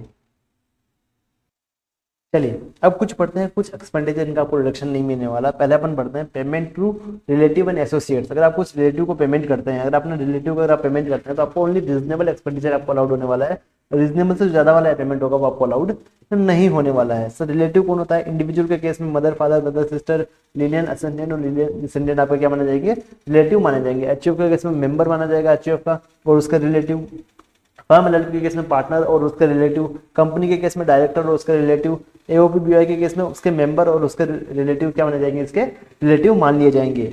अगर आप किसी कंपनी में या किसी फर्म में 20% से ज़्यादा PSR या फिर वोटिंग पावर होल्ड करते हो तो सच कंपनी और फर्म और भी आपकी क्या मानी जाएगी, रिलेटिव मान ली जाएगी। होल्डिंग कंपनी के केस में सब्सिडरी कंपनी उसकी क्या मानी जाएगी, रिलेटिव मान ली जाएगी। और दो अगर एक होल्डिंग कंपनी के 2 सब्सिडरी है तो वो दोनों आपस में भी क्या मानी जाएगी, रिलेटिव मानी जाएगी। चलिए, अगर आप किसी बंदे को क्या देखो, क्या लिखा है, payment in case bearer cheque cross cheque more than ₹10,000। अगर आप किसी बंदे को सिंगल दिन में सिंगल ट्रांजेक्शन से क्या करते हो, 10,000 से ज्यादा अगर केस पेमेंट करते हो, किसी बंदे को अगर आप सिंगल दिन में सिंगल ट्रांजेक्शन के थ्रू अगर 10,000 से ज्यादा केस पेमेंट करते हो या फिर क्रॉस चेक या बियर चेक से अगर पेमेंट करते हो तो आपको अमाउंट क्या हो जाएगा, आपको अमाउंट हो जाएगा डिस अलाउड हो जाएगा। 10,000 से ज्यादा अगर आप पेमेंट करते हो तो allowed only when paid through any mode other than cash, bearer cheque और क्रॉस चेक। देखो क्या लिखा, payment to single person in a single day. अगर आप 10,000 तक पेमेंट करते हो तो आपको अलाउड हो जाएगा, भाई किसी भी मोड से पेमेंट करो कोई दिक्कत नहीं है। अगर 10,000 से अगर आप ज्यादा पेमेंट करते हो तो आपको ओनली एंड ओनली किससे पेमेंट करना पड़ेगा, आपको पेमेंट करना पड़ेगा इलेक्ट्रॉनिक क्लियरिंग सिस्टम या फिर आपको अकाउंट पे डिमांड ड्राफ्ट, अकाउंट पे चेक वगैरह, इनसे आपको क्या करना पड़ेगा, पेमेंट करना पड़ेगा। अगर आपने पेमेंट कर दिया केस से कर दिया, बियर चेक से कर दिया या फिर आपने क्रॉस चेक से अगर आपने पेमेंट कर दिया तो आपको अमाउंट क्या हो जाएगा, वो डिसअलाउड हो जाएगा, उसको आप केंद्र में नहीं ले जा पाओगे। If payment made to transporter, अगर आप ट्रांसपोर्टर को पेमेंट करते हो तो आप 35,000 तक केस में कर सकते हो, वहाँ पे कोई भी दिक्कत नहीं रहने वाला है आपका। Expenditure allowed in the earlier as an accrual basis, मान लो पहले आपको एक्सपेंडिचर अलाउड हो गया एक्रूअल बेसिस पे, बाद में आपने उसका केस पेमेंट कर दिया तो जिस साल में आपने केस पेमेंट किया उस साल में आपको क्या हो जाएगा, अमाउंट वो टैक्सेबल हो जाएगा। आप इसके एक्सेप्शन दे रखे हैं, कौन कौन से दे रखे हैं, अगर आप पेमेंट करते हो RBI, LIC, bank, cooperative society, government को अगर आप पेमेंट करते हो तो आप कैश पेमेंट कर सकते हो। अगर आप पेमेंट करते हो NEFT, RTGS, debit card, credit card, electronic clearing system, UPI, Bhim वगैरह से आप पेमेंट करते हो तो आप क्या कर सकते हो, केस में पेमेंट को आप कर सकते हो, कोई भी दिक्कत नहीं है। पेमेंट मेड बाई नहीं, इनसे अगर आप पेमेंट करते हो, नेफ्ट वगैरह से पेमेंट करते हो तो आप कर सकते हो, कोई भी दिक्कत नहीं है। पेमेंट अगर आप बुक एडजस्टमेंट करते हो ओनली एक तो आप कर सकते हो, कोई दिक्कत नहीं है। अगर आप एग्रीकल्चर प्रोड्यूस वगैरह परचेज करने के लिए किसानों को कैश पेमेंट दे रहे हो, आप जितना चाहो उतना दो, कोई दिक्कत नहीं है अपन को उसमें। अगर आप कोई ऐसी वस्तु परचेज करने के लिए, ऐसी चीज अगर आप परचेज करने के लिए पेमेंट कर रहे हो जिसमें पावर का यूज नहीं होता, मतलब इलेक्ट्रिसिटी वगैरह का यूज नहीं होता, बिना इलेक्ट्रिसिटी के किसी ने प्रोडक्ट बनाया उससे आप परचेज कर रहे हो तो आप उसको कैश में पेमेंट कर सकते हो। अगर आप वहां पे ऐसी जगह कैश पेमेंट कर रहे हो जहां पे बैंकिंग का फैसिलिटी अवेलेबल नहीं है तो वहां पे भी आप कैश पेमेंट करोगे तो आपको अलाउड हो जाता है। अगर आप क्या करते हो, रिटायरमेंट बेनिफिट के लिए किसी एम्प्लॉय को आप पेमेंट करते हो तो आप 50,000 तक आप क्या कर सकते हो, कैश में पेमेंट कर सकते हो। अगर आप एम्प्लॉय को सैलरी पेमेंट करते हो और उस एम्प्लॉय का यहाँ पे ऐसी जगह ट्रांसफर हो गया है, ऐसी जगह वो चला गया जहाँ पे क्या है ना, उसका अकाउंट नहीं है बैंक में, उसका बैंक में अकाउंट नहीं है या फिर वो शिप वगैरह बिजनेस कर जॉब करता है तो उसको अगर आप सैलरी पेमेंट करते हो तो आप उसको कैश में पेमेंट कर सकते हो। अगर आप एजेंट को पे करते हो जो आपके बिहाफ पे काम करता है तो उसको भी आप कैश पेमेंट करते हो तो चल जाएगा, उसमें भी कोई दिक्कत नहीं है आपको। चलिए, अगर आप मनी चेंजर वगैरह को पेमेंट करते हो जो मतलब पता ना आपको केस लेके आपको डॉलर्स वगैरह देते हैं तो अगर आप उनको पेमेंट करते हो तो उनको भी आप कैश पेमेंट कर सकते हो। अब मेरी बात सुनो ना, कमीशन एजेंट के केस में क्या होता है ना, कभी कभी क्या होता है ना, कमीशन एजेंट आपके बिहाफ पे ही काम करता है, मतलब वो आपके नाम से ही बिल इशू करेगा, आपके नाम पे ही क्या करने वाला है, परचेज करने वाला है। तो अगर आप उसके बीच में अगर आपका ट्रांजेक्शन केस में होता है तो चल सकता, कोई दिक्कत नहीं है, मतलब इसमें ऐसा माना जाएगा कि आपने अपने साथ ही ट्रांजेक्शन किया है तो उसके केस में आपको कोई भी लिमिट नहीं रहने वाला। पर क्या होता है ना, कमीशन एजेंट अगर अपने नाम से बिल बेचता है, मतलब आपने कमीशन एजेंट को माल बेचा और कमीशन एजेंट आगे माल बेचेगा अपने नाम से, कमीशन एजेंट अपने नाम से बिल बेचता है तो अपने मतलब कमीशन एजेंट अपने खुद के नाम से अगर बिल आगे बनाता है, अगर खुद के नाम से बिल बनाता है तो क्या हो जाएगा ना, आपके लिए लिमिट लग जाएगी और 10,000 से ज्यादा पेमेंट किया है कमीशन एजेंट को तो क्या हो जाएगा, आपका अमाउंट डिसअलाउड हो जाएगा। अगर प्रोविजन है ग्रेचुटी का, अगर आपने ग्रेचुटी का प्रोविजन किया है बुक्स में तो आपको अलाउड नहीं होगा। बट अगर क्या होता है ना, आपने प्रोविजन ग्रेचुटी का किया और इस साल में आपका ड्यू भी होने वाला है, इस साल में आपका ड्यू भी होने वाला है तो वो प्रोविजन आपको अलाउड हो जाता है, इसमें आपको कोई भी दिक्कत नहीं है। Contribution by employees to fund trust, अगर RPF वगैरह में अगर आप इन्वेस्ट करते हो मतलब एम्प्लॉयज के लिए पैसा डालते हो तो आपको अलाउड हो जाता है, पता है आपको। Only contribution to recognise and strategic provident fund allowed as deduction, other contribution made by employer for employee will be disallowed. अगर इसके अलावा दूसरा कोई भी उन्होंने क्या किया, कंट्रीब्यूशन किया तो आपको क्या हो जाएगा, डिसअलाउड हो जाता है। रेमिशन और सिसेशन ऑफ ट्रेडिंग लायबिलिटी, ये क्या होता है ना, आपका पहले कोई खर्चा था आपको अलाउड हो गया था, if earlier year allowed any expenditure और trading liability and in current year asset get refund of such amount, मतलब पहले आपने उसका पेमेंट किया अभी आपको उसका क्या मिल गया, रिफंड मिल गया है वापस, तो रिफंड मिलते हुए आपके हाथ में क्या हो जाएगा, टैक्सेबल हो जाता है, वो आपके हाथ में क्या हो जाएगा, टैक्सेबल हो जाता है। पहले आपको खर्चा अलाउड हुआ था, अब उसका आपको रिफंड मिल गया तो वापस क्या करोगे, आप उसको टैक्सेबल कर दोगे। चलिए, अब क्या हुआ ना, आपको रेट में चेंज होने की वजह से आपको कोई बेनिफिट हो गया। आपने कोई बाहर से एसेट परचेज करी, आपको पहले लगा था कि मेरे को यहाँ पे 1 लाख रुपए देना पड़ेगा इस एसेट के लिए, क्योंकि मेरे को डॉलर परचेज करने पड़ेंगे। फिर बाद में क्या हुआ, डॉलर का रेट चेंज हो गया। डॉलर का अगर रेट चेंज हो गया तो आपको ₹1 थोड़ा कम देना पड़ा उतने ही डॉलर परचेज करने के लिए, या फिर आपको थोड़ा ज्यादा पेमेंट करना पड़ेगा उतने डॉलर के परचेज करने के लिए। तो जो भी आपका उसमें गेन और लॉस होता है ना, वो आपकी एसेट की कॉस्ट के साथ एडजस्ट हो जाएगा। वो आपकी क्या हो जाएगा, एसेट की कॉस्ट के साथ एडजस्ट हो जाएगा। अगर आपको लॉस होता है तो आप क्या करोगे, एसेट की कॉस्ट में ऐड कर दोगे इस अमाउंट को, और आपको प्रॉफिट होता है तो क्या करोगे, एसेट की कॉस्ट में से आप उस अमाउंट को लेस कर देने वाले हो। चलिए अब बात करते हैं सेक्शन 43B का। वो इतनी बार से अपन पढ़ रहे हैं ना, 43B वो यहाँ पे आती है। ये बोलती है कि अगर ये जो फॉलोइंग एक्सपेंडिचर है, जो फॉलोइंग आपके जो रिडक्शन है, आपको तभी अलाउड होंगे जब आप उसका एक्चुअल में पेमेंट कर देते हो आपको due date of return filing. Return filing की ड्यू डेट अगर आप पेमेंट कर देते हो तो आपको एक्सपेंडिचर अलाउड हो जाएगा, अदरवाइज आपको एक्सपेंडिचर ये डिसअलाउड होने वाला है। कौन कौन सा, अगर आपको जीएसटी वगैरह पे करते हो, टैक्स पे करते हो, duty, cess, interest on tax, और अगर फीस का कोई पेमेंट करते हो तो आपको ये तभी अलाउड होंगे जब आपको रिटर्न फाइलिंग की ड्यू डेट तक आप उसका पेमेंट कर देते हो। अगर एम्प्लॉयर कंट्रीब्यूशन करता है एम्प्लॉय के बिहाफ पे एसपीएफ, आरपीएफ वगैरह में, तो ये तभी अलाउड होगा जब एम्प्लॉयर क्या करता है ना, उसका पेमेंट कर देता है ऑफ रिटर्न फाइलिंग। चलिए बोनस कमीशन जब आप एम्प्लॉय से एक्चुअल में पेमेंट करते हो तभी आपको अलाउड होने वाला है। इंटरेस्ट ऑन लोन अगर आप पीएफ या क्या पब्लिक फाइनेंशियल इंस्टीट्यूशन से, कोऑपरेटिव बैंक से ले रखा है, शेड्यूल्ड बैंक से ले रखा है, अगर यहाँ से आपने लोन ले रखा है, उसका इंटरेस्ट आपको तभी अलाउड होगा जब आप क्या करते हो, एक्चुअल में उसको पेमेंट कर देते हो। कोई लीव एनकेशमेंट का पैसा है, अगर आप जॉब छोड़ के जा रहे हो तो एम्प्लॉयर आपको लीव एनकेशमेंट का पैसा देता है, वो आपको तभी अलाउड होगा, एम्प्लॉयर को तभी एक्सपेंडिचर अलाउड होने वाला है जब आपको करता है वो एक्चुअल में उसको पेमेंट कर देता है। या फिर इंडियन रेलवे को अगर पेमेंट करता है, कुछ इंडियन रेलवे को पेमेंट करता है तो ये तभी अलाउड होगा जब वो इंडियन रेलवे को जो आप एक्सपेंडिचर किए हैं, इंडियन रेलवे को कुछ पैसा ड्यू है तो उसको आप एक्चुअल में जब पेमेंट कर देते हो ना इंडियन रेलवे को, तभी आपको उसका डिडक्शन यहाँ पे मिलने वाला है। आई होप आपको यहाँ तक समझ गए, ठीक है। और ध्यान रखना अगर मान लीजिए कोई इंटरेस्ट ड्यू था शेड्यूल बैंक वगैरह का, तो आपने इसको क्या किया ना, लोन में कन्वर्ट करवा लिया, आपने उसको लोन में कन्वर्ट करवा लिया, इसका मतलब ये नहीं आपने उसका पेमेंट कर दिया है। इस एक्चुअल में आपको रिडक्शन तभी मिलेगा जब आप उस लोन अमाउंट का पेमेंट करने को, जब आप उस लोन अमाउंट का पेमेंट कर दोगे ना, तभी आपको एक्चुअल में क्या मिलने वाला है, यहाँ पे रिडक्शन यहाँ पे मिलने वाला है। आई होप आपको यहाँ तक समझ में आया, आई होप आपको यहाँ तक समझ में आया। मान लीजिए सर एक बार क्या था ना, बोनस का कुछ दिक्कत चल रहा था, तो कंपनी ने क्या किया, बोनस सारे ट्रस्ट को ट्रांसफर कर दिया कि जब भी ये डिस्प्यूट रिजोल्व हो जाए तब क्या करोगे ना, ये सारा का सारा पैसा क्या करोगे, एम्प्लॉइज को दे दोगे। तो ऐसा अगर कुछ हुआ है, अगर कंपनी ने क्या किया, सारा पैसा ट्रस्ट को ट्रांसफर किया, तो कंपनी को उसके केस में उसका रिडक्शन मिल जाएगा, क्योंकि कंपनी ने क्या किया था, बोनस जितना देना था उतना ट्रस्ट को ट्रांसफर कर दिया है। अब डिस्प्यूट जैसे रिजोल्व होगा, ट्रस्ट क्या करेगी, एम्प्लॉइज को बोनस दे देगी, तो इस केस में क्या बढ़ जाएगा ना, एम्प्लॉयर को क्या मिल जाएगा, रिडक्शन यहाँ पे मिल जाने वाला है। चलिए नेक्स्ट सेक्शन का बात करते हैं, पेमेंट टू माइक्रो और स्मॉल एंटरप्राइजेस। सर ये माइक्रो और स्मॉल एंटरप्राइजेस क्या होता है? माइक्रो एंटरप्राइज का मतलब होता है जिसका investment in plant and machinery 1 crore रुपए तक है और इसका टर्नओवर 5 करोड़ या उससे कम है, उसको बोलते हैं माइक्रो एंटरप्राइजेस। और स्मॉल एंटरप्राइज का मतलब होता है इसका इन्वेस्टमेंट प्लांट एंड मशीनरी में 10 करोड़ तक है और इसका टर्नओवर 50 करोड़ रुपए तक है, तो उसको बोलते हैं अपन स्मॉल एंटरप्राइज। अगर अगर आपकी बुक्स में एज ए क्रेडिटर है तो इनको आपको पेमेंट करने का एक डेट दे रखा है। अगर ये आपकी ये एज ए क्रेडिटर है आपकी बुक्स में, तो आपको इनको कितने दिन में पेमेंट करना है इसका लिमिट दे रखा है। आप इतने दिन में पेमेंट नहीं करते हो इनको, तो सारा का सारा जो अमाउंट दे रखा है आपको बुक्स में जो ड्यू है वो आपका क्या बन जाएगा, इनकम का पार्ट बन जाएगा, उस पर आपको टैक्स पे करना पड़ जाएगा। मेरी बात समझना, अगर आप दोनों के बीच में एग्रीमेंट है, मतलब आपके बुक्स में क्या क्रेडिटर है, एज ए क्रेडिटर कौन है, वो जो एमएसएमई में रजिस्टर्ड है वो आपके बुक्स में क्रेडिटर है, उनको आपको कब तक पेमेंट करना है। अगर आप दोनों के बीच में एग्रीमेंट है कि इतने दिन से पेमेंट करेंगे, अगर आप दोनों के बीच में एग्रीमेंट है तो वो एग्रीमेंट मैक्सिमम आपका 45 डेज तक हो सकता है, आपको 45 दिन के अंदर उसको पेमेंट करना है। मान लीजिए आपको क्या हुआ ना, आपने 15 मार्च को आपका बिल बना था, तो आपको इसका पेमेंट करना पड़ेगा 29 अप्रैल को आपको पेमेंट कर देना पड़ेगा। अगर आप दोनों के बीच में एग्रीमेंट है तो आप दोनों ने एग्रीमेंट किया कि हम 60 दिन में पेमेंट करेंगे, तो आपको मैक्सिमम 45 दिन में पेमेंट करना पड़ेगा, अदरवाइज आपको क्या हो जाएगा, एक्सपेंडिचर आपको डिसअलाउड हो जाएगा। अगर आप दोनों के बीच में एग्रीमेंट नहीं है ना, तो आपको मैक्सिमम उसको 15 डेज में आपको उसको पेमेंट करना रहेगा, मैक्सिमम आपको उसको 15 डेज में आपको पेमेंट करना रहेगा। अदरवाइज क्या होगा ना, जितना भी उसका बैलेंस पड़ा है वो सारा का सारा आपका इनकम का पार्ट बन जाएगा और वो आपको एक्सपेंडिचर तब अलाउड होने वाला है जब आप जिस साल में उसका एक्चुअल में पेमेंट करते हो। अगर आपने इस साल में 45 दिन या 15 दिन से अगर बाद में पेमेंट किया है तो आपको अगले साल में अलाउड होने वाला है, ठीक है। चलिए अब बात करते हैं sir sale consideration for land and building. Land and building के केस में अपन सेल कंसिडरेशन का बात करते हैं, तो सेल कंसिडरेशन अपन क्या लेने वाले हैं लैंड एंड बिल्डिंग के केस में। अब मेरी बात समझना, अगर ऐसे लैंड एंड बिल्डिंग आपका क्या है ना, as a stock in trade पड़ा हो, तो उसके केस में आप क्या लेने वाले हो, सेल कंसिडरेशन आप कितना लेने वाले हो, जो आपका एसडीवी है उस प्रॉपर्टी का, जो आपका एसडीवी है स्टैम्प ड्यूटी वैल्यू है, और sale price whichever is जो हायर आएगा ना, उसको अपन क्या लेना है, आपको सेल कंसिडरेशन लेना रहेगा।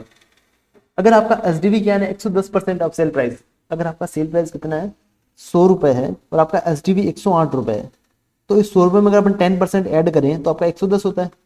अप टू 110 रुपए तक आपका एसडीवी है तो अपन सेल प्राइस को क्या ले लेंगे, अपना सेल कंसिडरेशन ले लेंगे। अगर आपका क्या है ना, अगर यहाँ पे एसडीवी 112 रुपए है तो आपका 112 रुपए क्या बन जाएगा, क्योंकि 110 रुपए से ज्यादा है 112 रुपए, तो आपका 112 क्या बन जाएगा, आपका सेल कंसिडरेशन बन जाएगा।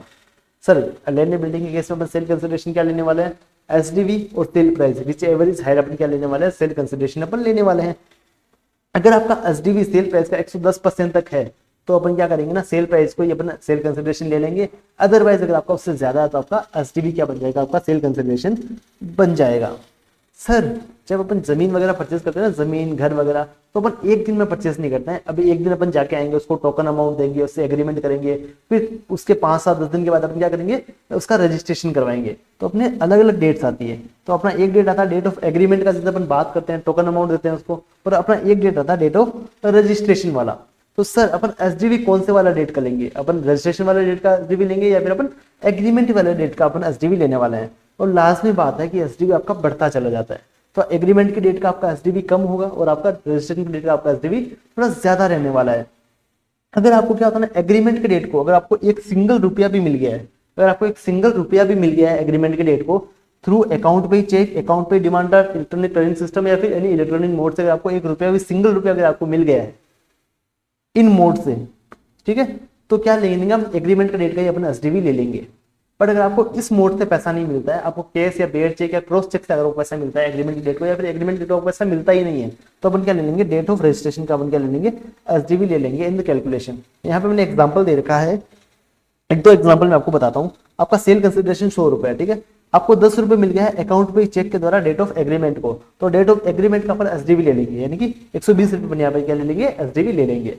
अपना 100 रुपए सेल कंसिडरेशन है, आपको 10 रुपए मिल गया है डेट ऑफ एग्रीमेंट को, केस से मिला है, तो क्या केस से मिला है वो अलाउड नहीं है, तो अपन डेट ऑफ रजिस्ट्रेशन का यहाँ पे एसडीवी ले लेंगे।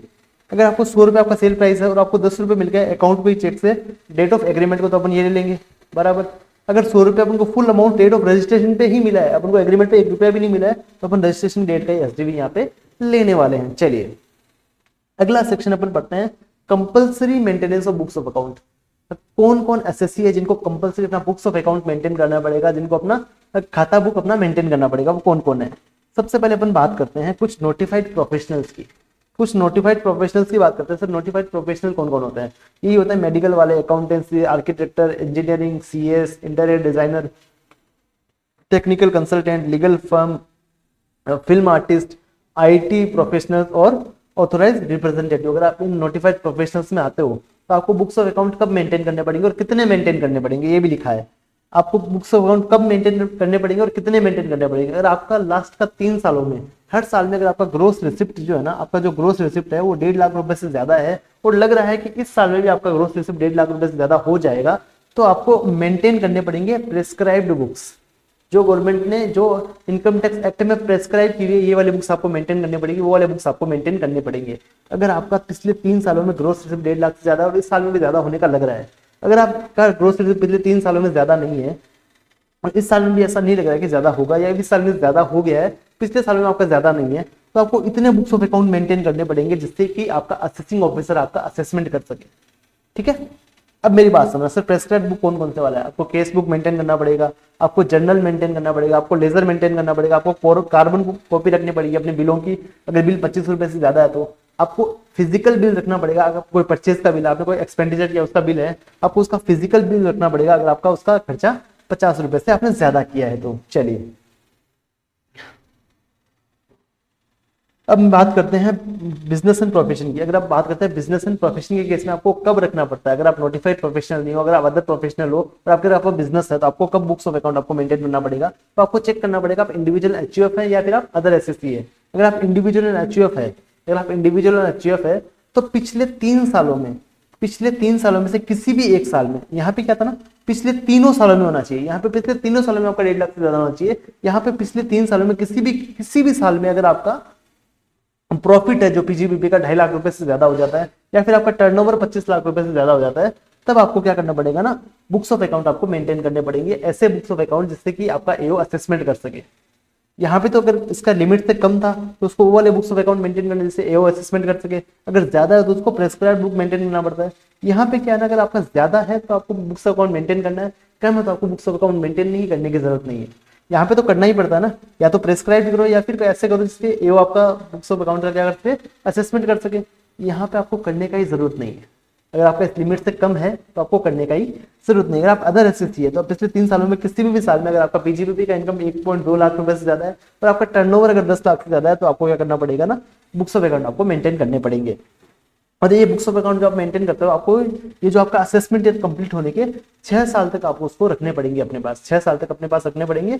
6 साल के बाद आप चाहो तो उसको कुछ भी कर सकते हो, अपने बच्चों को दे दो, अपने दादा को दे दो, किसी को भी दे दो, आप उसका कुछ भी कर सकते हो, पर आपको 6 साल के लिए उसको आपको मेंटेन करके रखना पड़ेगा। चलिए नेक्स्ट बात करते हैं audit of books of account. जो आपने बुक्स ऑफ अकाउंट बनाया है उसका ऑडिट किस करवाना पड़ेगा, किस किस को उस बुक्स ऑफ अकाउंट का ऑडिट करवाना पड़ेगा, वो अपन यहाँ पे पढ़ने वाले हैं। चलिए, अगर आपका बिजनेस के केस में अगर आपका टर्नओवर 1 करोड़ रुपए से ज्यादा है, बिजनेस के केस में अगर आपका टर्नओवर 1 करोड़ रुपए से ज्यादा है तो आपको बुक्स ऑफ अकाउंट का ऑडिट करवाना पड़ेगा। प्रोफेशन के केस में अगर आपका ग्रोस रिसिप्ट 50 लाख रुपए से ज्यादा है तो आपको बुक्स ऑफ अकाउंट का ऑडिट करवाना पड़ेगा।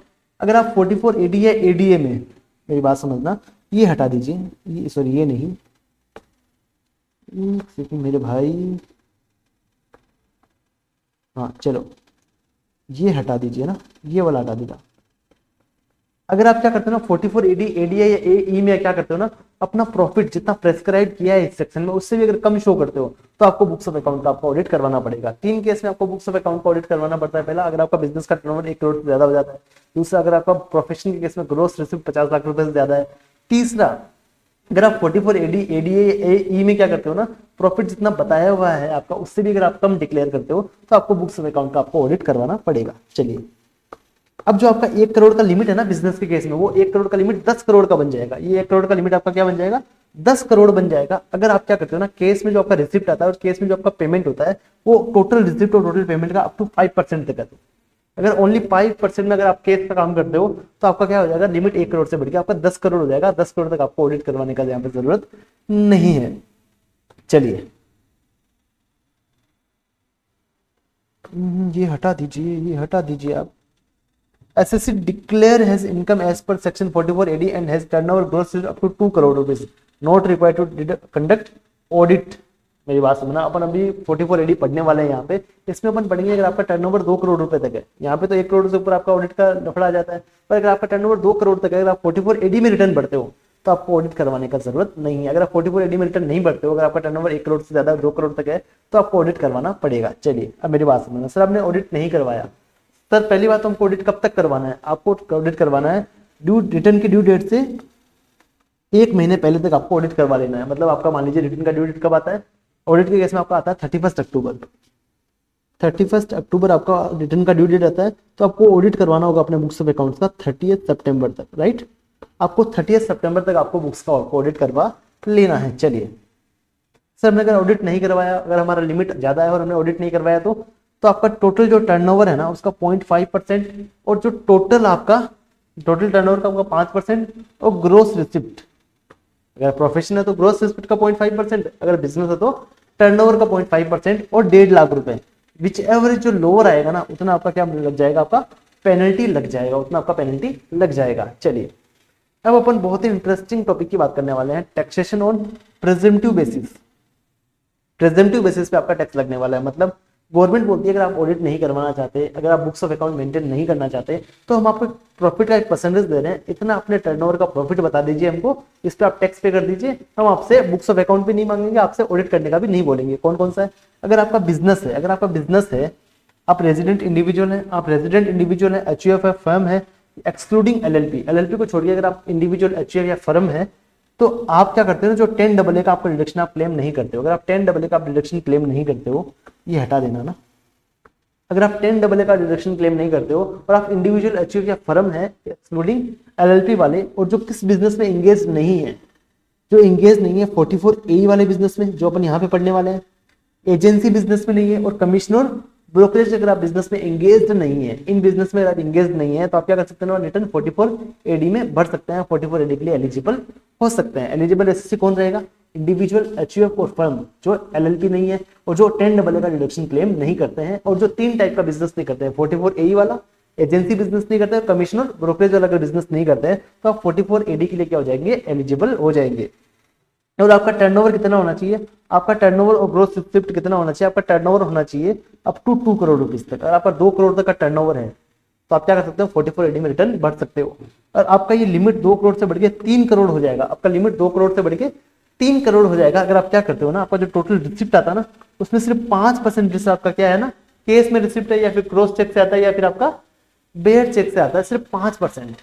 अगर 5% की लिमिट में अगर आप काम करते हो ना, तो आपका लिमिट 2 करोड़ से क्या हो जाएगा, 3 करोड़ तक हो जाएगा। सिर्फ हमको कितना इनकम बताना पड़ेगा, अब मेरी बात सुनना, जो आपका टर्नओवर होगा ना, उसका आपको 8% आपको प्रॉफिट बताना पड़ेगा, उसका आपको 8% आपको प्रॉफिट बताना पड़ेगा और उस पर आपको टैक्स का कंप्यूटेशन करना रहेगा। इसमें 44AD में क्या बोलती है, जो भी आपका टर्नओवर है उसका 8% आपको प्रॉफिट बता दो, ना आपको बुक्स ऑफ अकाउंट मेंटेन करने का जरूरत है, ना आपको ऑडिट करवाने का जरूरत है। अगर आपका टर्नओवर 2 करोड़ तक है या फिर अगर 5% तक काम करते हो केस में, तो आपका टर्नओवर कितना है, आपका टर्नओवर 3 करोड़ तक है। अब मेरी बात सुनना, सर गवर्नमेंट बोलती है अगर आप 100% क्या करते हो ना, केस में काम करते ही नहीं हो, case cross cheque bearer cheque से काम करते ही नहीं हो, 100% आप क्या करते हो, इलेक्ट्रॉनिक काम करते हो, पूरा पेमेंट आपका बैंक में आता है, बैंक से जाता है, नेफ्ट आरटीजीएस वगैरह से आता है, तो आप क्या करो ना, हमें प्रॉफिट टर्नओवर का 6% ही ओनली क्या बता दो, प्रॉफिट बता दो, उस पर आप क्या कर लोगे, अपना टैक्स का कैलकुलेशन कर लोगे। गवर्नमेंट ने क्या बोला, अगर आप केस में बिल्कुल भी काम नहीं करते, अगर आप केस में बिल्कुल भी काम नहीं करते, तो टोटल टर्नओवर का मेरे को सिर्फ 6% हमको प्रॉफिट बता दो, और आपको ऑडिट करवाने का जरूरत नहीं है, आपको बुक्स ऑफ अकाउंट मेंटेन करने का जरूरत नहीं है। अगर आप केस में काम करते हो सिंगल 1% भी, तो आपका अगर लिमिट में आते हो 2 या 3% के, तो आप हमको 8% का क्या बता दो, हमको प्रॉफिट बता दो, उस पर हमको क्या कर दो, टैक्स का पेमेंट कर दो। आपको ऑडिट करवाने का जरूरत नहीं है, आपको बुक्स ऑफ अकाउंट मेंटेन करने का यहाँ पे जरूरत नहीं है। तो इसके जो आपने 8% प्रॉफिट बताया ना, उसके अगेंस्ट में आपको एक भी खर्चे का आपको रिडक्शन नहीं मिलेगा, पहली बात तो दूसरा आपको बुक्स ऑफ अकाउंट मेंटेन करने का भी जरूरत नहीं है। अगर आप 44AD में रिटर्न भरते हो, तो आप जो एडवांस टैक्स है ना, आपको एक ही इंस्टॉलमेंट में पे करना है, वो 15 मार्च को आपको 100% एडवांस टैक्स पहले ही पे कर देना है यहाँ पे। आई होप आपको ये समझ में आया। अगर आपने एक बार 44AD ले लिया ना, तो आपको आगे तक 44AD में चलना पड़ेगा। तो अगर आपने बीच में एक बार भी 44AD को छोड़ दिया ना, तो अगले 5 साल के लिए आप 44AD के लिए एलिजिबल नहीं रहेंगे। चलिए अब बात करते हैं 44ADA का। 44ADA का बात करते हैं, इसके लिए एलिजिबल एसएससी कौन है, रेजिडेंट इंडिविजुअल और फर्म, जो एक्सक्लूडिंग एलएलपी। अगर आपका फर्म है, अगर आप प्रोफेशन में इंगेज हैं, तो आप 44ADA में अपना रिटर्न भर सकते हैं। अगर आपका ग्रोथ रिसिप्ट कितना है, अप टू 50 लाख रुपीज तक है, अगर आपका growth receipt up to 50 lakh रुपए तक है, तो आप 44ADA में रिटर्न भर सकते हैं। अगर आप 5% में केस में काम करते हैं, ओनली 5% आपका टोटल रिसिप्ट का 5% केस में आता है, तो आप क्या कर सकते हैं ना, 75 लाख आपके लिए लिमिट हो जाएगा, वहां तक आप 44ADA में रिटर्न भर सकते हैं। सिर्फ कितना हमको प्रॉफिट बताना पड़ेगा, ग्रोस रिसिप्ट जो भी आपका होता है उसका 50% आपको एज ए प्रॉफिट बताना पड़ेगा, उस पर आपका टैक्स का कंप्यूटेशन होने वाला है। इसके केस में आपको सेम कंडीशन रहने वाला है, आपको कोई भी एक्सपेंडिचर का आपको डिडक्शन नहीं मिलेगा, आपको बुक्स ऑफ अकाउंट मेंटेन करने का जरूरत नहीं है, और जो भी आपका एडवांस टैक्स आएगा आपको एक इंस्टॉलमेंट में पे करना है, जो आपकी 15 मार्च को आने वाली है। 44A की बात करते हैं, इसके लिए कौन से वाले एसएससी आपके लिए एलिजिबल रहेंगे, ऐसे एसएससी जो इंगेज्ड है प्लेइंग, हायरिंग, लीजिंग यानी गुड्स और सर्विसेज, मतलब वो ट्रांसपोर्ट वाली गाड़ियां चलाते हैं ना, ट्रक वगैरह, वो इसके लिए एलिजिबल है। अगर उनके पास 10 ट्रक से कम है, तो अगर उनके पास 10 ट्रक से कम है उनके पास, तो वो क्या कर सकते हैं ना, 44A में अपना रिटर्न भर सकते हैं। उनको बुक्स ऑफ अकाउंट मेंटेन करने का जरूरत नहीं है, उनको अपना बुक्स का ऑडिट करवाने का जरूरत नहीं है। अब उनके पास पता है 2 टाइप की गाड़ियां हो सकती है, एक तो हैवी व्हीकल होता है, एक होता है आपका अदर व्हीकल। हैवी व्हीकल कौन सा वाला होता है, जिनका वजन 12,000 किलो से ज्यादा है, मतलब 12 टन से ज्यादा वजन है, उनको बोलते हैं हैवी व्हीकल। 12,000 किलो से ज्यादा वजन है गाड़ी का, तो उसको बोलते हैं हैवी व्हीकल। अगर वो वाला व्हीकल है, तो आपके केस में आपको कितना इनकम उसको बताना पड़ेगा, 1000 पर मंथ पर टन, 1000 पर मंथ पर टन। आप क्या बताओगे, उसका इनकम बताओगे, मल्टीप्लाई उसको कर दोगे नंबर ऑफ मंथ से, आपने जब से उसको परचेज किया है, जब से आपने उसको परचेज किया वहां से क्या करोगे, उसको मल्टीप्लाई कर दोगे। फॉर एग्जाम्पल आपने कोई ट्रक परचेज किया है 1 अप्रैल को, तो क्या करोगे, वो 15,000 किलो का है, तो 15 टन का हो गया, मल्टीप्लाई में 1000 पर मंथ का, तो मल्टीप्लाई कर देंगे 12 से, तो अपना इनकम आ जाएगा ट्रक का कितना आएगा, 1 लाख, जो भी आएगा 1,80,000 आई थिंक इसका इनकम आ जाएगा पूरे साल का। ठीक है, ये उस ट्रक का इनकम आ जाएगा। अगर आपका अदर व्हीकल है, तो आपको क्या करना है, जो भी आपका पूरा व्हीकल है उसका 7,500 आपको पर मंथ का उसका इनकम बताना है, उसको मल्टीप्लाई कर दोगे नंबर ऑफ मंथ से, तो आपका क्या गया, पूरे साल का आपका इनकम आ जाएगा। मान लीजिए आपने 1 जून को खरीदा है ट्रक, आपने पुट टू यूज कभी भी किया, उसको कोई मतलब नहीं, हमको परचेज से मतलब है ना। 1 जून से खरीदा तो आपको 10 महीने का इनकम आ जाएगा, 7,500 मल्टीप्लाई में 75,000 आपका जो आपका लाइट व्हीकल है उसका इनकम आ जाएगा। यहाँ पे सेम टू सेम है, आपको कोई भी खर्चे का आपको रिडक्शन यहाँ पे नहीं मिलने वाला, आपको बुक्स ऑफ अकाउंट्स मेंटेन करने का जरूरत नहीं है। बट एडवांस टैक्स है ना, आपको 4 इंस्टॉलमेंट्स में पे करना पड़ेगा। इसमें आपका 1 इंस्टॉलमेंट का आपको बेनिफिट नहीं मिलता, आपको 4 इंस्टॉलमेंट में आपको एडवांस टैक्स पे करना पड़ेगा। अगर आपने नहीं किया तो आप पे ब्याज लगेगा। ठीक है, यहाँ आके अपना पीजीबीपी का सेक्शन खत्म हो जाता है, यहाँ आके अपना पीजीबीपी कंप्लीट हो जाता है। नेक्स्ट वीडियो में अपन अगला चैप्टर अपन रिवाइज करने वाले हैं। तब तक के लिए bye bye and thank you.